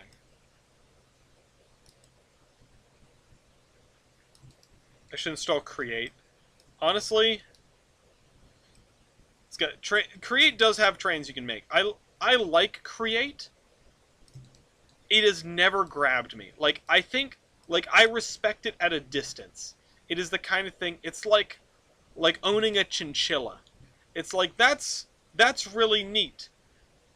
I don't see why I need to do that. It's you know, it seems like a very well made mod too. I just my Minecraft habits haven't left. Hold on, when did this come out? My modded Minecraft habits have not changed since. For God's sake, just let me see the date this version came out. Since 2017, which is when Minecraft 1.12 released. And I am by no means a version elitist. Play whatever version you want with whatever mods you want. Like, do what makes you happy. 1.12 is not a superior version. 1.20 is not a superior version. 1.7 is not a superior version. Like, pre-combat update is not a superior version. Every version has its merits. Unless you get way back into, like, the pre-beta days when there just really isn't that much to do. It's really neat. I don't know why you would play on those versions other than purely for nostalgia. So there's a limit. There's a limit to my feelings about this. In-depth tech mod that understands Minecraft's art style. Yeah, I really appreciate a mod that understands the art style. This is why Rails of War is my preferred train mod, even though it's been functionally abandoned for years, and the dude who makes it has just come back from the dead, apparently, and has been posting stuff again. That is a mod that understands Minecraft's art style. Of the pantheon of train mods, and I'm not including Create in this, because Create is a mod that allows you to build trains. It's not a train mod. I know that's a weird distinction to make, but hear me out. There were a few train mods around at the same time. Rails of War was one of them. You also had immersive railroading. Immersive railroading is a kind of a big mod. It's pretty cool. It's extensive. I know it can be a little buggy at times. I've never really had the opportunity to play with it. It's something. Immersive railroading is something. Immersive railroading always felt to me like Trainz in Minecraft, and Rails of War. Oh, hi, cat. Rails of War felt like Minecraft Trainz. Like Rails of War stuff fits. Yeah, no, it isn't a train. I'm not trying to gatekeep train mods. I'm just sort of laying down a set of rules for my comparison. It's remember that train mod you had laid down to the barebone concepts for like a year or so ago? Yeah, I have that around somewhere. I have those concepts around, and that would have been an extension of like that would have been an immersive railroading type. I'm not trying to gatekeep train mods. I'm just not considering Create in this argument because it's a mod that does a whole butt ton of stuff, and also you can make trains in it. Like Traincraft was also a thing, and I never really got into Traincraft because I got like when I touched Traincraft, it was kind of in its infancy. And it didn't, like, it got better, but I never ended up going back to it. And then there's Railcraft, which is a really cool mod that just expands on minecarts. I really like Railcraft because it feels like a Vanilla Plus kind of mod. It is, yeah, Traincraft had, like, full-on... Traincraft had, like, full-on trains, but they were small, and they ran on minecart rails. Now, Traincraft has its own rails. Or at least the more recent versions of it, which are like three-dimensional in curve and stuff, sort of like the immersive railroading rails. But I see like the genesis of immersive railroading in Traincraft, just with sort of the vibes. It's just like, oh yeah, we put trains in the game. There it is. Yeah. Traincraft was a long time ago. The spike ball was a viable weapon. Hell yeah. Speaking of which, I have a spike puller in my garage. I I forgot I had that. I might just bring it up to the WWF one of these days and leave it there, because what the hell do I need it for? Um, uh, but yeah, that's probably the same era for Traincraft that I'm thinking of here. Relatively early. Uh, yeah, and Rails of War feels like Minecraft Trainz. Immersive routing feels like Trainz in Minecraft. Rails of War feels like Minecraft Trainz. Create is a horse of a different color. It is something very cool and special. My personal spike pole. Yeah, I'll take it with me. I'll paint it, you know, and I'll be the spike pole guy. Need a spike pole? I'm there. I got my own. Also, I don't know if the ones we have at the WWF are smaller, but this one feels so much heavier. I don't know why. Maybe it's the context, right? When we're at the WWF, things just like I feel, 20 pounds lighter and 10 years younger when I'm there.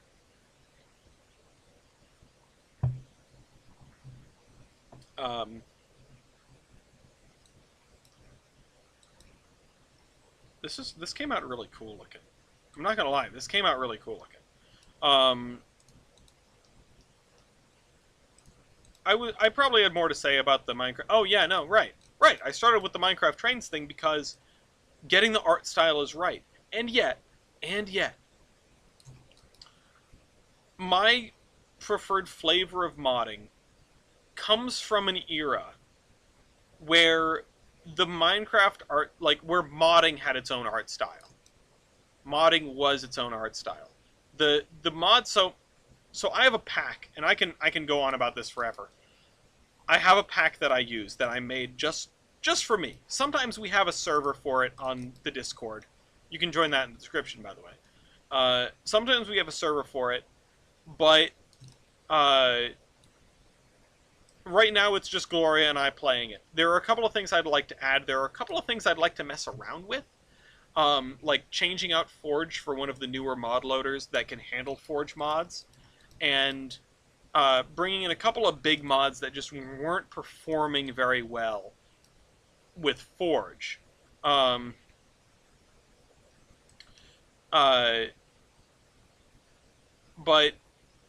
I made a pack for myself in 1.12.2 because it's got stuff like Railcraft that hasn't changed in years, and Industrial Craft and Buildcraft. And those are mods that haven't really changed from their roots and don't really get updated anymore either.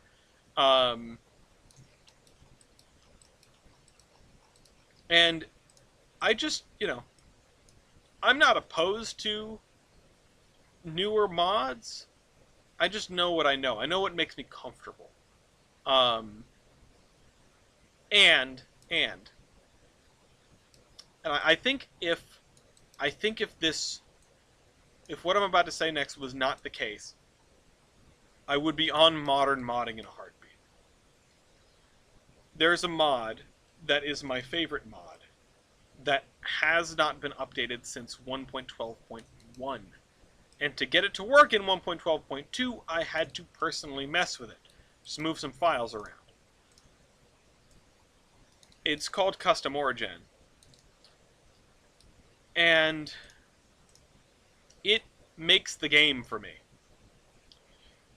Because it does something which many people find very frustrating, and I respect that.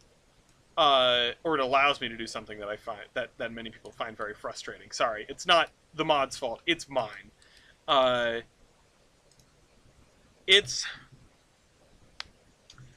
I really don't like how Minecraft ores work. I don't like how they're distributed. I don't like how you can settle down at any old place and dig down and have every ore you need all the time. In vanilla Minecraft, the only difference, like there's difference in Y level, right? Now we have that. That's kind of neat. That encourages people to mine at different levels. But I like to encourage people to mine at different locations. So Custom Origin lets me change ore spawning from the typical Minecraft, like, yeah, there's a smattering of ores all over the place, to there is iron here, and there's copper way over there, and there's tin way over there, and good luck finding them. You're gonna have to go caving. You're gonna have to really look around. And then when you find the ore that you want, you're gonna set up shop there. You're gonna build a little outpost, a little town, and then you're gonna want to connect those towns to your main base where you're doing all your ore processing and building and stuff.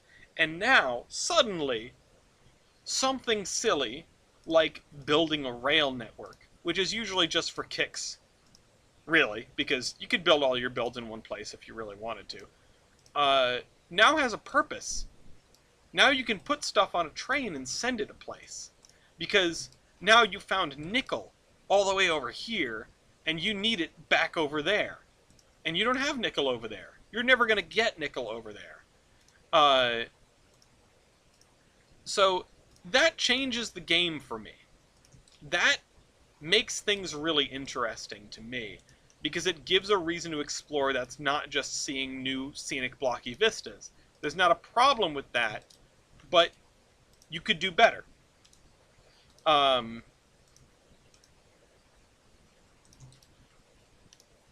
oh yeah, and the emeralds being in the mountains thing, I did want to mention that. That's also true. You don't get emeralds spawning anywhere outside of mountains. So instead of ore being everywhere, the world is mostly bereft of ore, and every once in a while you find an absolute buttload of it.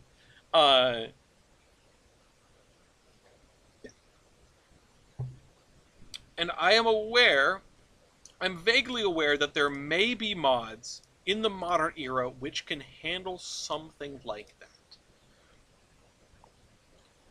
But I haven't sat down to explore them yet.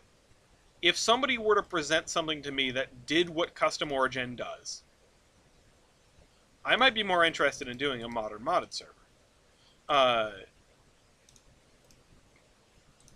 I wouldn't be totally sold on the idea, because I would still miss all of my mainstays. I've spent a long time messing with the mod pack, which, because of Custom Origin, COG, is called Coggers. Yes, the brain rot is here again. And I wouldn't really want to let that go, but a lot of mods have been updated for like the 1.20-ish sort of vicinity now. And a lot of the ones that don't, you can sub in something else. You know, I could finally play with Create.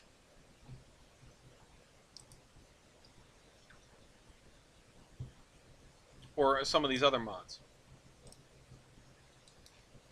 I mean, my Minecraft modding started with like the old school stuff. Like, does anyone, put your hand up if you remember having to delete meta inf, and how annoying that was. We don't know how good we have it these days. Oh, you have to like learn how the inside of the game works to install a mod. Thank goodness that is not the standard anymore. I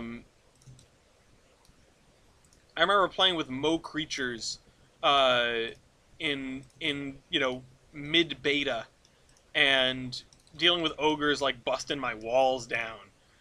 Playing on a laptop, which is in a pile over there because it doesn't work anymore. Playing on a laptop where I couldn't have beyond tiny render distance, and just being terrified all the time. And then, like, the Technic pack and Tekkit, and all that jazz, Every time I start a new server, I say, I'm gonna beat Thaumcraft this time. I'm gonna get to, like, endgame Thaumcraft. Still haven't. Just never got around to it. Dealing with ogres, busting my walls down. That's my life. They have layers, I've been told.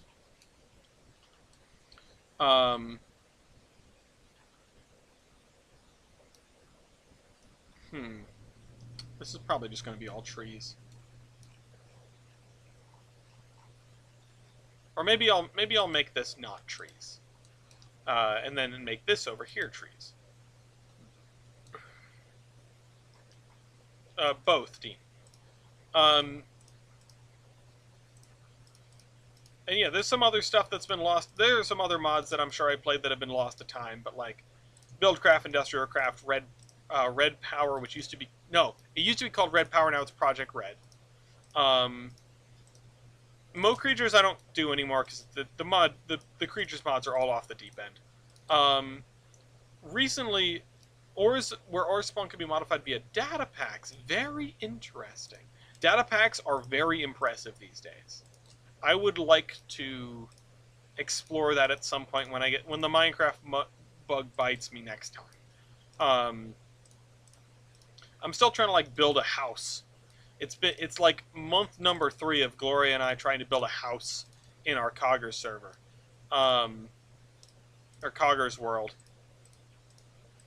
It's like almost as bad as The Sims. We just keep going back and forth on what to make this wall and what to make this floor and what to do with this room. It's slow going,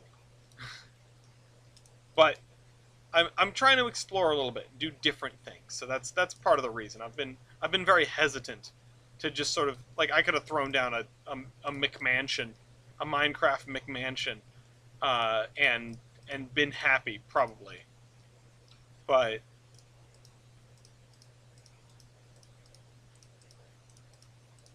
anywho,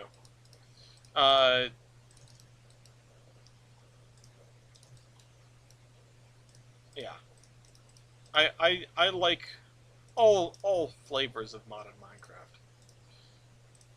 It's one of those things where, and I'll go back to vanilla. I like vanilla. I've been a pretty serious vanilla Minecraft enjoyer for a long time. It's one of those things that I always like coming back to because it's simple, because you don't have to convince anyone to do any mods, and like Cogger started out as a relatively light pack and has turned into like a 90 mod pack, which isn't super insane by some standards. You're a crank now.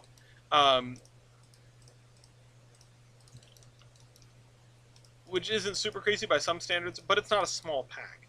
And, you know, a good chunk of those are support mods. A good chunk of those are little add-ons to other mods or to, like, bridge the gap between certain mods. Immersive Engineering and Thalmcraft, they have a couple mods that help them play nice together, which is cool. And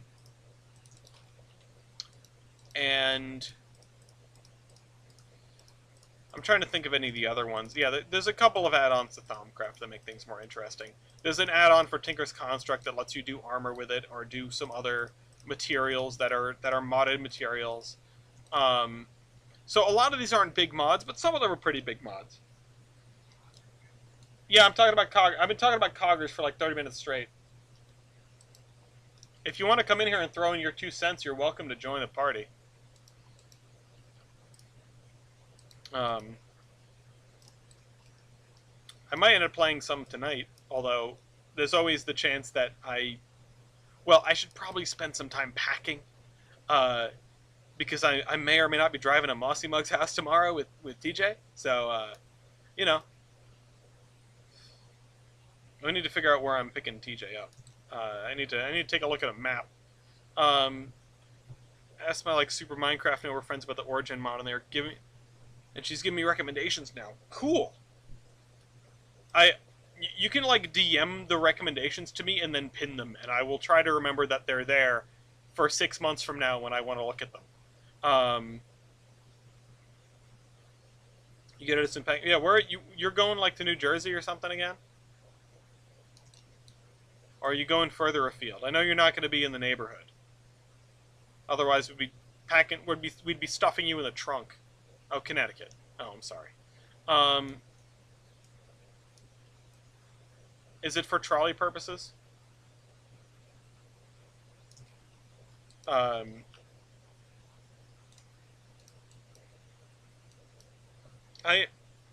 I can only like wish that Custom Origin is as memorable to other people as it is to me.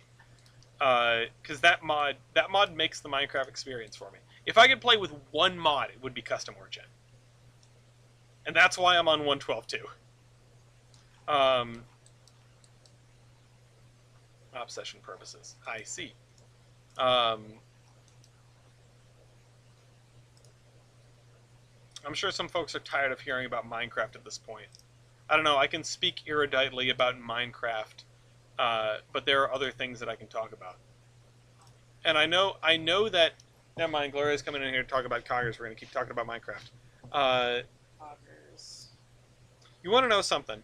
Um, one of the mods that one would expect had been on my radar for a long time, but absolutely was not, is Pam's Harvest Craft.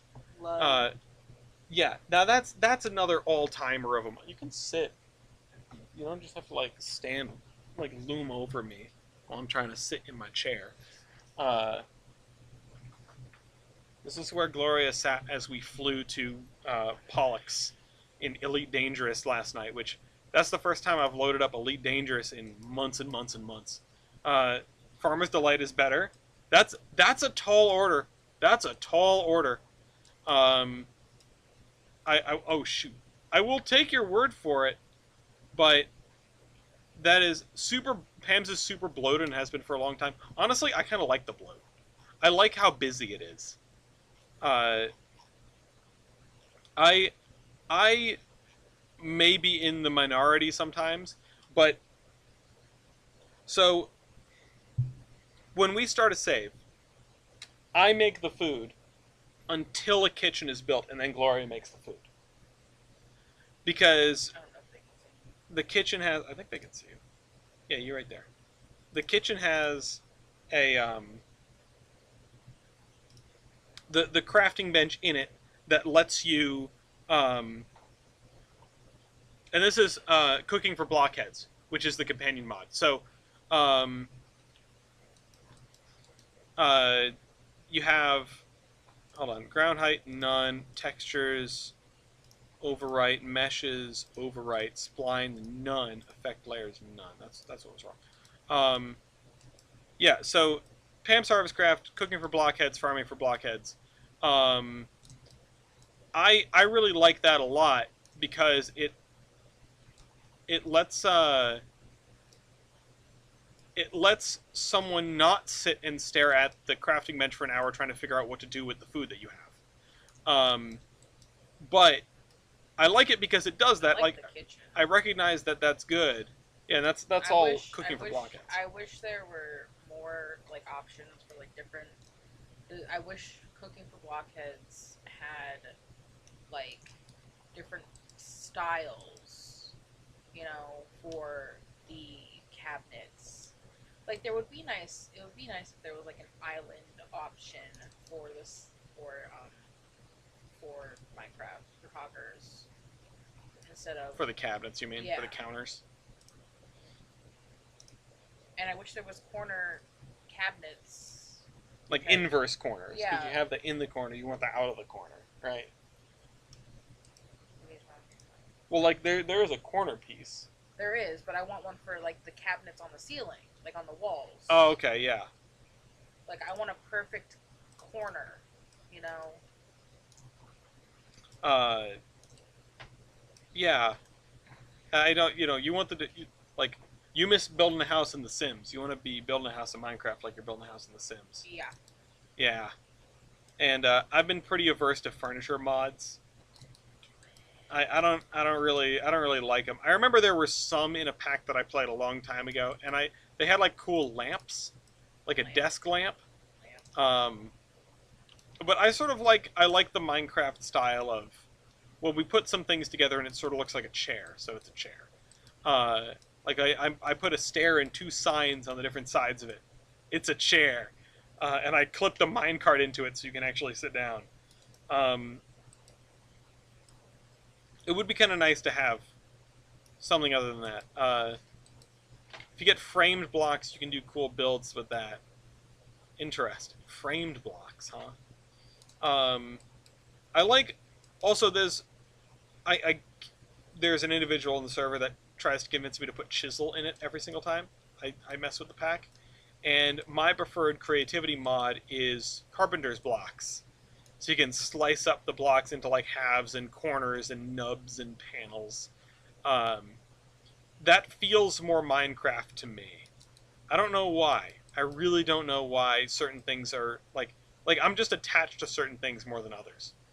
The two mods that I wish I could include that do not perform well or are broken for me is the weather mod, the tornado mod, Mm. which I have played with it and messed with the config and got rid of the like devastating storms that uh, I know they're compatible. I just prefer one and not the other. Uh, the the like to get rid of the devastating storms that happens every 5 minutes and rip your house down. Like the weather mod on default settings is a straight menace. It's awful. Um, but you can mess with that a lot. Something that I got very familiar with while I was making coggers is just downloading a mod, installing it, loading into the game once, then going back and going through every piece of, like config that the mod has and seeing what I can do with it. Uh, and I recommend this, not just for Minecraft, but for like everything. Modding in every game. Go mess with the config. I'm not saying the mod devs don't know what they're doing, but you can get some fun experience. Like, you can tailor the experience to you. You don't just have to deal with it. I did that with the weather modded Railroader, too. TARDIS mod went. Nah, too easy. Too easy to get places. That's why I added the Stargates. Um, hmm? No, you gotta, But TARDIS. I know, TARDIS is cool.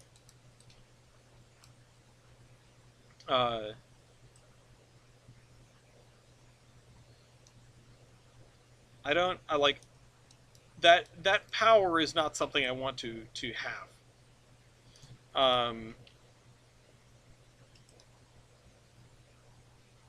Let's do this.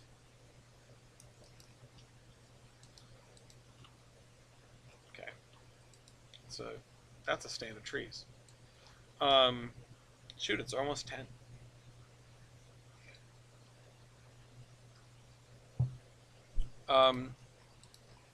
So I like, I like the blow with Pam's because, like I was saying, before we have a kitchen, at which point Gloria takes over, which is not a duty that I'm relinquishing; it's a duty that Gloria is taking from me. I didn't come in here to get bad mouthed. You'd rather me badmouth you when you aren't here? I'd rather you not bad mouth me at all. But I didn't come in here to get bad mouthed. I'm just saying, you like doing the cooking, right? Yeah, it's my kitchen. See? Well, I'm the one who makes the kitchen. That's true. You do make the kitchen.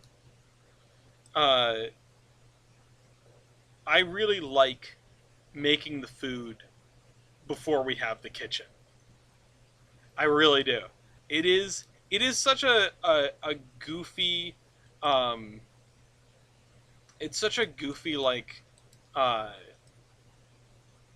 system where we've got this massive pile of different kinds of food. It's like, shoot, what can I make with this that's any good? And once you have the kitchen, you can just sort of ask it what you can make. It's like those super smart fridges that tell you what's in them and what you can cook with that. And I'm not bashing it. Like the movie Smart House. I have not seen that movie. Or like, yeah, something Smart House or Smart. Or I don't know, something. It was a Disney movie. Oh, see, I'm expecting it to be a horror movie. I don't know why. No, it was a Disney movie. It was like. It was either like a robot stepmom or like a smart house kind of situation. I don't know. Does anyone know this movie? I want to know. Smart House. I don't remember it, but maybe I would if I like saw trailers or something. But yeah, I like solving the bloated Pam's puzzle. I also like. Oh, you know what? Since we have like free range animals, we can make good use of the feeding troughs. I think it was a failed Disney show, says Mossy.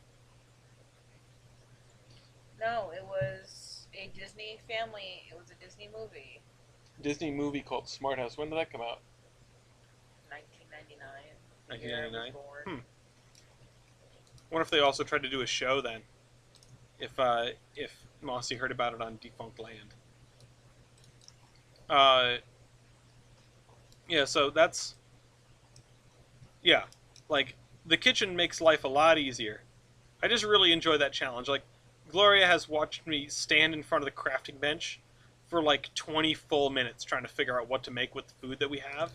And I understand to many people that is really annoying. Like really annoying. Like not entertaining at all. For me, it is a very specific kind of puzzle that I'm very happy to mess with. Uh, it tickles my tism just the right way. Uh, so, and then yeah, I mean, so you said about TARDIS components in regular maintenance, and the capsules themselves have to be located. I don't think they can be crafted. Uh, I mean, that's interesting, and that's really neat. Um, I kind of like the idea that uh, oh, you find something out of the world and it's extremely rare, and then you've got one of it. Now you've got to deal with that. That sort of leads to some like inherent competition, I suppose.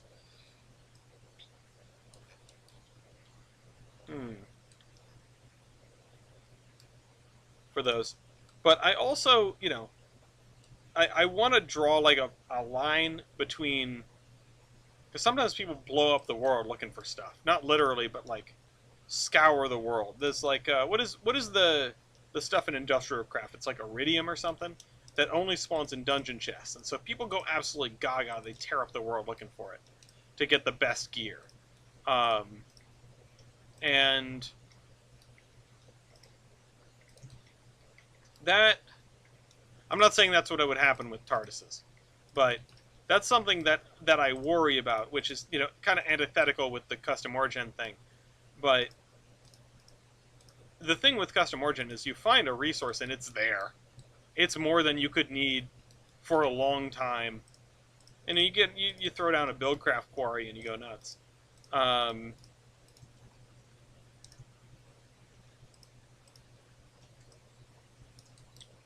But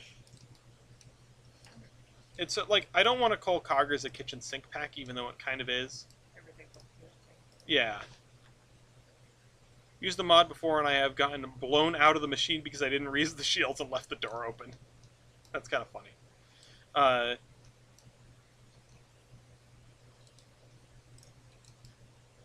Don't leave the parking brake on.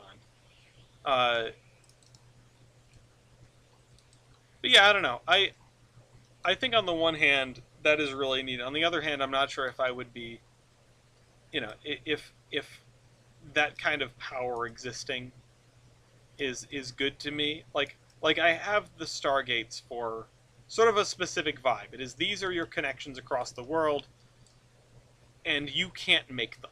They are where they are, so you're just going to deal with that.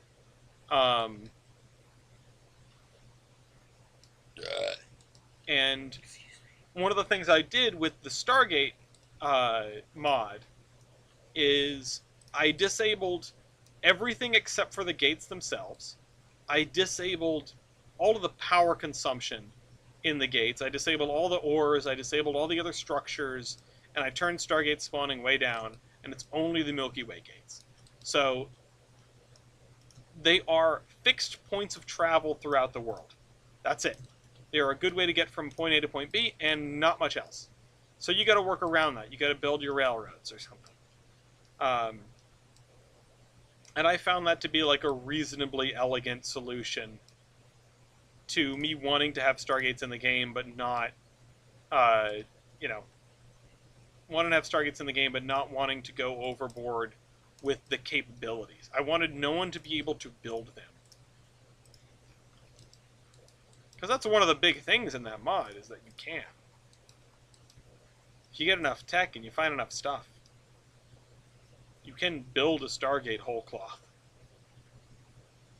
Which just seems... I mean, it's cool. It's cool, don't get me wrong. Like, in the Minecraft sandbox sort of vibes, it's very cool. But as far as balance goes, it feels like a mess. I mean, You can make irises. You can make the GDOs. You can have a base where when you dial in, it closes the iris on you, and you have to transmit the code. And if you don't, you're going to smack up against a titanium shield and instantly die when you go through that gate, which is neat. Honestly, I can't knock that. It's a cool premise if you want a world where you can build stargates. I didn't want that.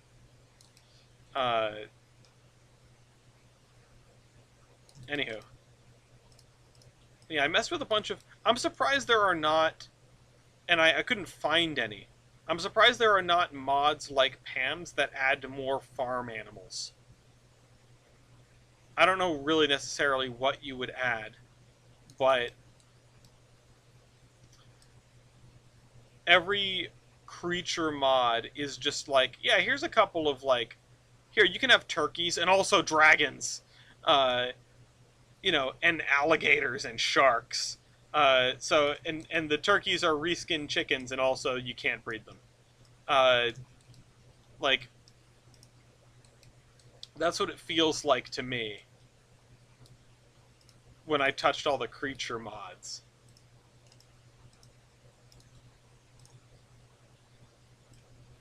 Let's take care of that. Got about 10 minutes left.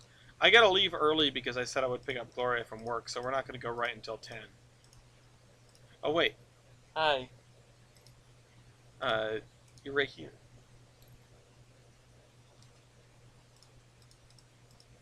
I'm gonna put some grass alongside of these, and I can still see baseboard. Are you just gonna keep doing that until I acknowledge you?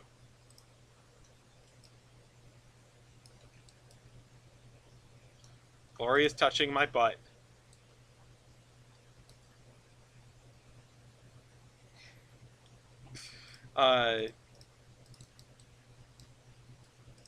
Stop. I need an adult. I am an adult. So this is the, like, dopiest looking farm. At least I know. Yeah, I mean, I do. I do know them. My baby.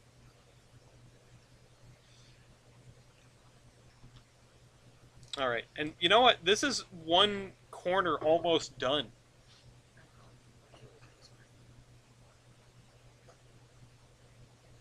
Yes, please.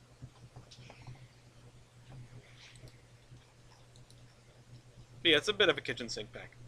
One of these days, I mean, we're doing the Minecraft stuff. You know what? How about I round this? We've talked about Minecraft for like an hour. How's about? Yes, please.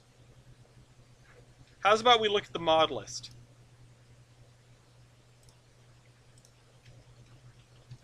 So we'll round this off talking about coggers. Which I don't actually know where I put it. It's not here. I think it's in my temp folder. It's not in the .minecraft folder. Where'd it go? Temp. Mods. There it is. Let me share my screen.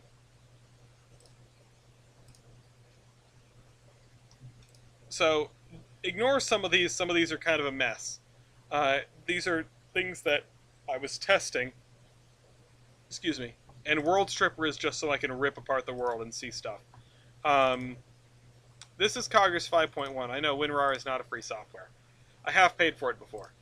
Coggers 5.1 comes with these 7 items. A config folder, which has been configurated. A mods folder, which has been there are mods in it. And then a series of things, including a mod list, which we will go through. This, which is to set up custom origin. These are the directions for best practices. A README, and this file, and this file. So, config, version 5.1. There are notes about the cog set. Like, I sat down and wrote all this. Nobody ever reads this. So, here it is. Oh, shoot. I did not expect it to be done this quickly. Shoot. Alright, well, I'm just going to have a melting ice cream cone in front of me.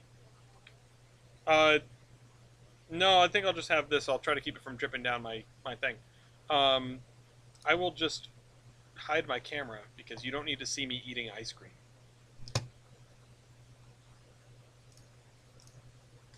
Uh, so, for the intended experience, please use the recommended cog settings as described in recommended config.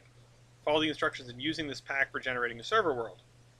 Recommended configuration: pockets of ore that are enormous and incredibly dense, but fairly rare. Not all ores will be available in a singular area, and you'll likely have to explore to find what you need. Some deposits may be visible from the surface wherever there is exposed stone. That's one of my favorite things. Even if you choose not to use the recommended configuration, it's highly advised that you disable cog functionality with respect to railcraft, because that makes weird things happen. And everyone's taken off. All right, I'll see everybody. I can see the line going down over here. I'm judging you. To use this pack, please install the recommended version.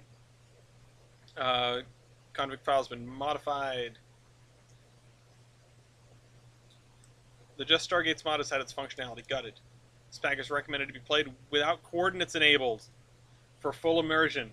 This pack is recommended to be played with hardcore respawning. This pack is recommended to be played with large biomes. And you don't need to see that. That's all. This is, pause it and read the tips if you want. And there's my change log.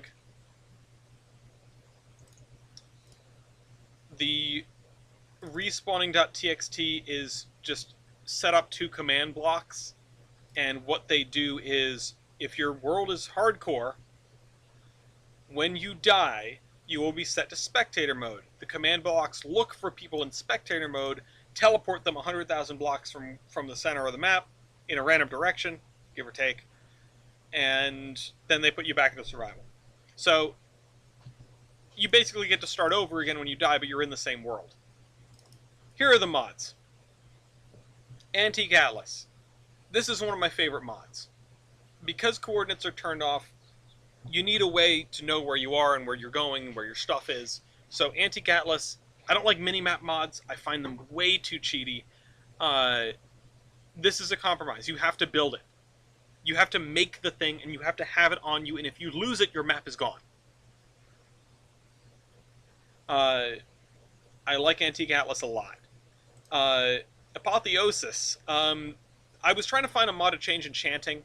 This is one of the better ones, I guess. There really aren't that many, so I decided to go with this one. I haven't messed with it that much, but I turned a lot of the spawning stuff way down. It spawns these, overpowered boss mobs, and it spawns spawners randomly. I mess with spawners a lot, actually. You can, pick them up and reconfigure them, if you have Silk Touch and stuff. Buildcraft, need I say more? I love Buildcraft. Buildcraft is one of those mods that I've had forever. I love the quarries. I love the pipes. Chance cubes, because chance cubes are really funny. Doggy talents, because I wanted to make wolves better. You can turn them into dogs, and then they can get skill points based on the treats you feed them. It's kind of a janky mod. It could be done a lot better, but it's really neat. And it lets you have more than just a pack of wolves. Enchanted wolves also, enchantable collars instead of making a dog. Forestry. The trees are great. The bees are great. I love messing with the bees, which is why I added more bees and magic bees, because more bees. And Binny's mods, which adds all sorts of stuff like that. I love being able to breed different kinds of wood. I love being able to breed bees to, make resources you don't have, which is really goofy but fun, instead of doing, the breedable chickens, The bees are better, because you don't have bees in 1.12 natively. And I noticed when you get a mod that does a bunch of different chickens, for example, the world spawn is dominated with different kinds of chickens. You never find a cow. It must just be the way that Minecraft does passive mob generation. Forge micro blocks, carpenter's blocks, slice blocks in half, in thirds, in quarters, in cubes, whatever. Immersive engineering. Immersive engineering is pretty cool. It's one of those like later engineering mods that is closer to what Create is than Industrial Craft was. Um, so I threw that one in because a lot of people like it, and it gives you some options. Industrial Craft is a mainstay. I love Industrial Craft. IE is a classic now. It like when I started doing this, IE was new.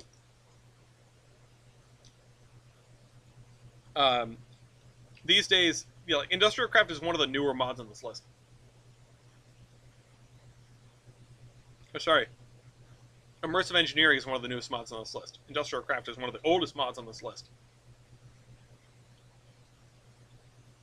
And, you know, if you can't find diamonds, you can make diamonds. That's kind of neat. I like that. Infernal mobs, because combat is not chaotic enough. Infernal mobs just makes, like, random boss mobs. Do not cite the ancient text to me. Infernal mobs, if anyone here is not familiar, Infernal mobs is occasionally mobs will just spawn with modifiers, like they can chuck gas fireballs, or they can teleport, or they can, they poison you when they touch you, or they choke you at a distance, as long as they have eyes on you. It's really neat, and they can drop like stuff, like a iron chest plate. Which if you can't find iron, that's really helpful. The only time I ever died in cars was from infernal mobs. Yeah, they'll do that to you.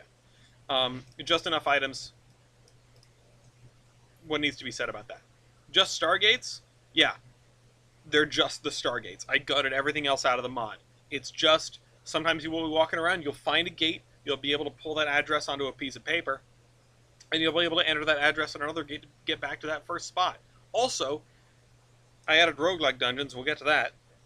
I modified the config for roguelike dungeons so you can find the pages to find new Stargates. So they'll have random addresses on them all the way at the bottom of roguelike dungeons. If you get all the way down there, you'll find pages and get new gates. Mechanism and mechanism generators. It's another industry mod. It's a little different. It's a little unique. It's kind of overpowered. It's like one of the more powerful ones. So there's that. PAMs and cooking for blockheads and farm for blockheads. We already talked all about that. Mistcraft is neat. It never grabbed me. Mistcraft, refresh my memory. That's the one with the books where you can teleport across worlds, right? Is that what I'm thinking of? Because that's what I wish the Stargate mod was. I wish you could gate to a Mistcraft world. Like, I wish you just smushed those two concepts together. I thought it was cool, I just don't get the immersion with it. Like, it doesn't connect to me as well as it could. It's a neat mod, though. I really do like it. Conceptually, I really like it. Portal gun. It's the portal gun. It's one of those things that I always say, this time I'm going to make a portal gun. And I don't. Because I never kill the Wither. Project Red. Rewrite of Red Power. More stuff with Redstone.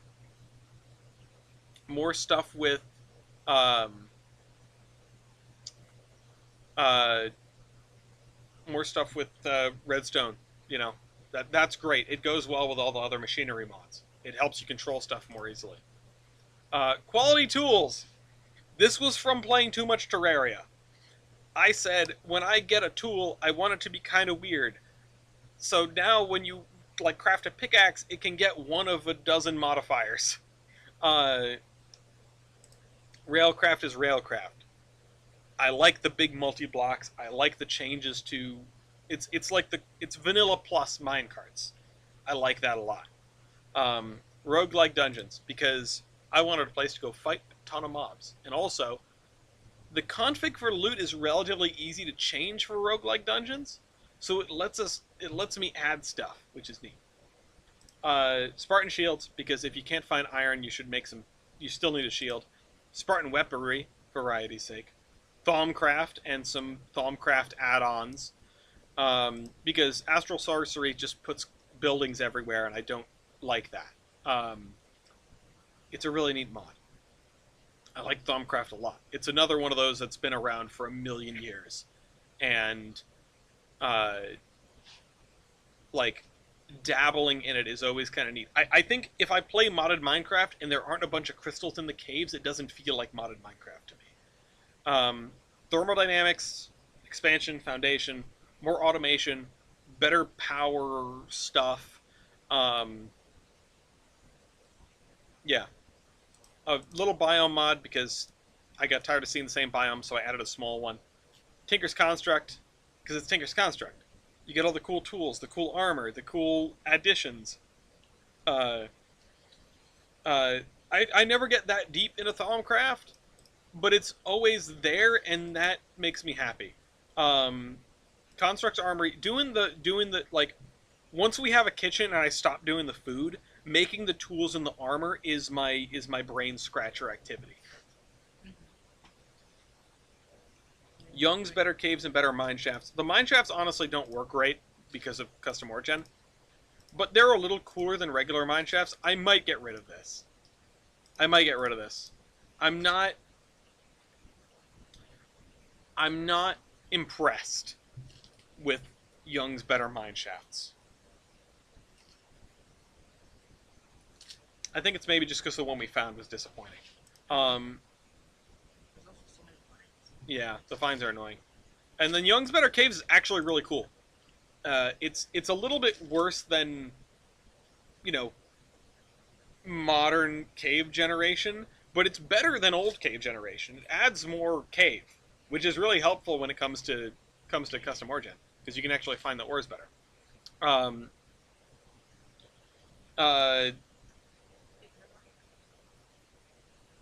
Oh, his version of Fortresses. Yeah, like there's a whole suite of Young's mods, and these are the two that I messed with, and I haven't seen the other ones. And this is the description of Custom Origin, which is pretty much what I said earlier. And then there's all these support mods to help everything run. Like, this is my pack. It's kind of a kitchen sink pack. It is enough to keep everyone busy, and I like that. If you're here to fight stuff, you can fight stuff. Simple voice chat? Oh, that's interesting. Was it proxy voice? Because I love proxy voice.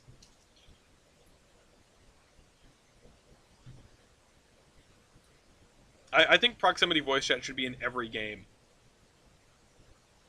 If I make a 5.2, I might add that. I might look into that, because that sounds really cool. It would not work with Gloria and I being in the same room. However, it would work with everyone else. So that's something. If anybody's interested in this, I can send you the zip file, or I can throw it up on Google Drive and you can pull it down. It works sometimes. It's not the best mod pack in the world, but it's mine. So, with that, I hope you guys enjoyed this episode of Under Construction. It's time for being Shailene. It's time for ice cream. Let's hide the screen. There we go. There we go. And I'll see you next week, I hope. Look at that orchard we made. This is the Admiral. Signing off.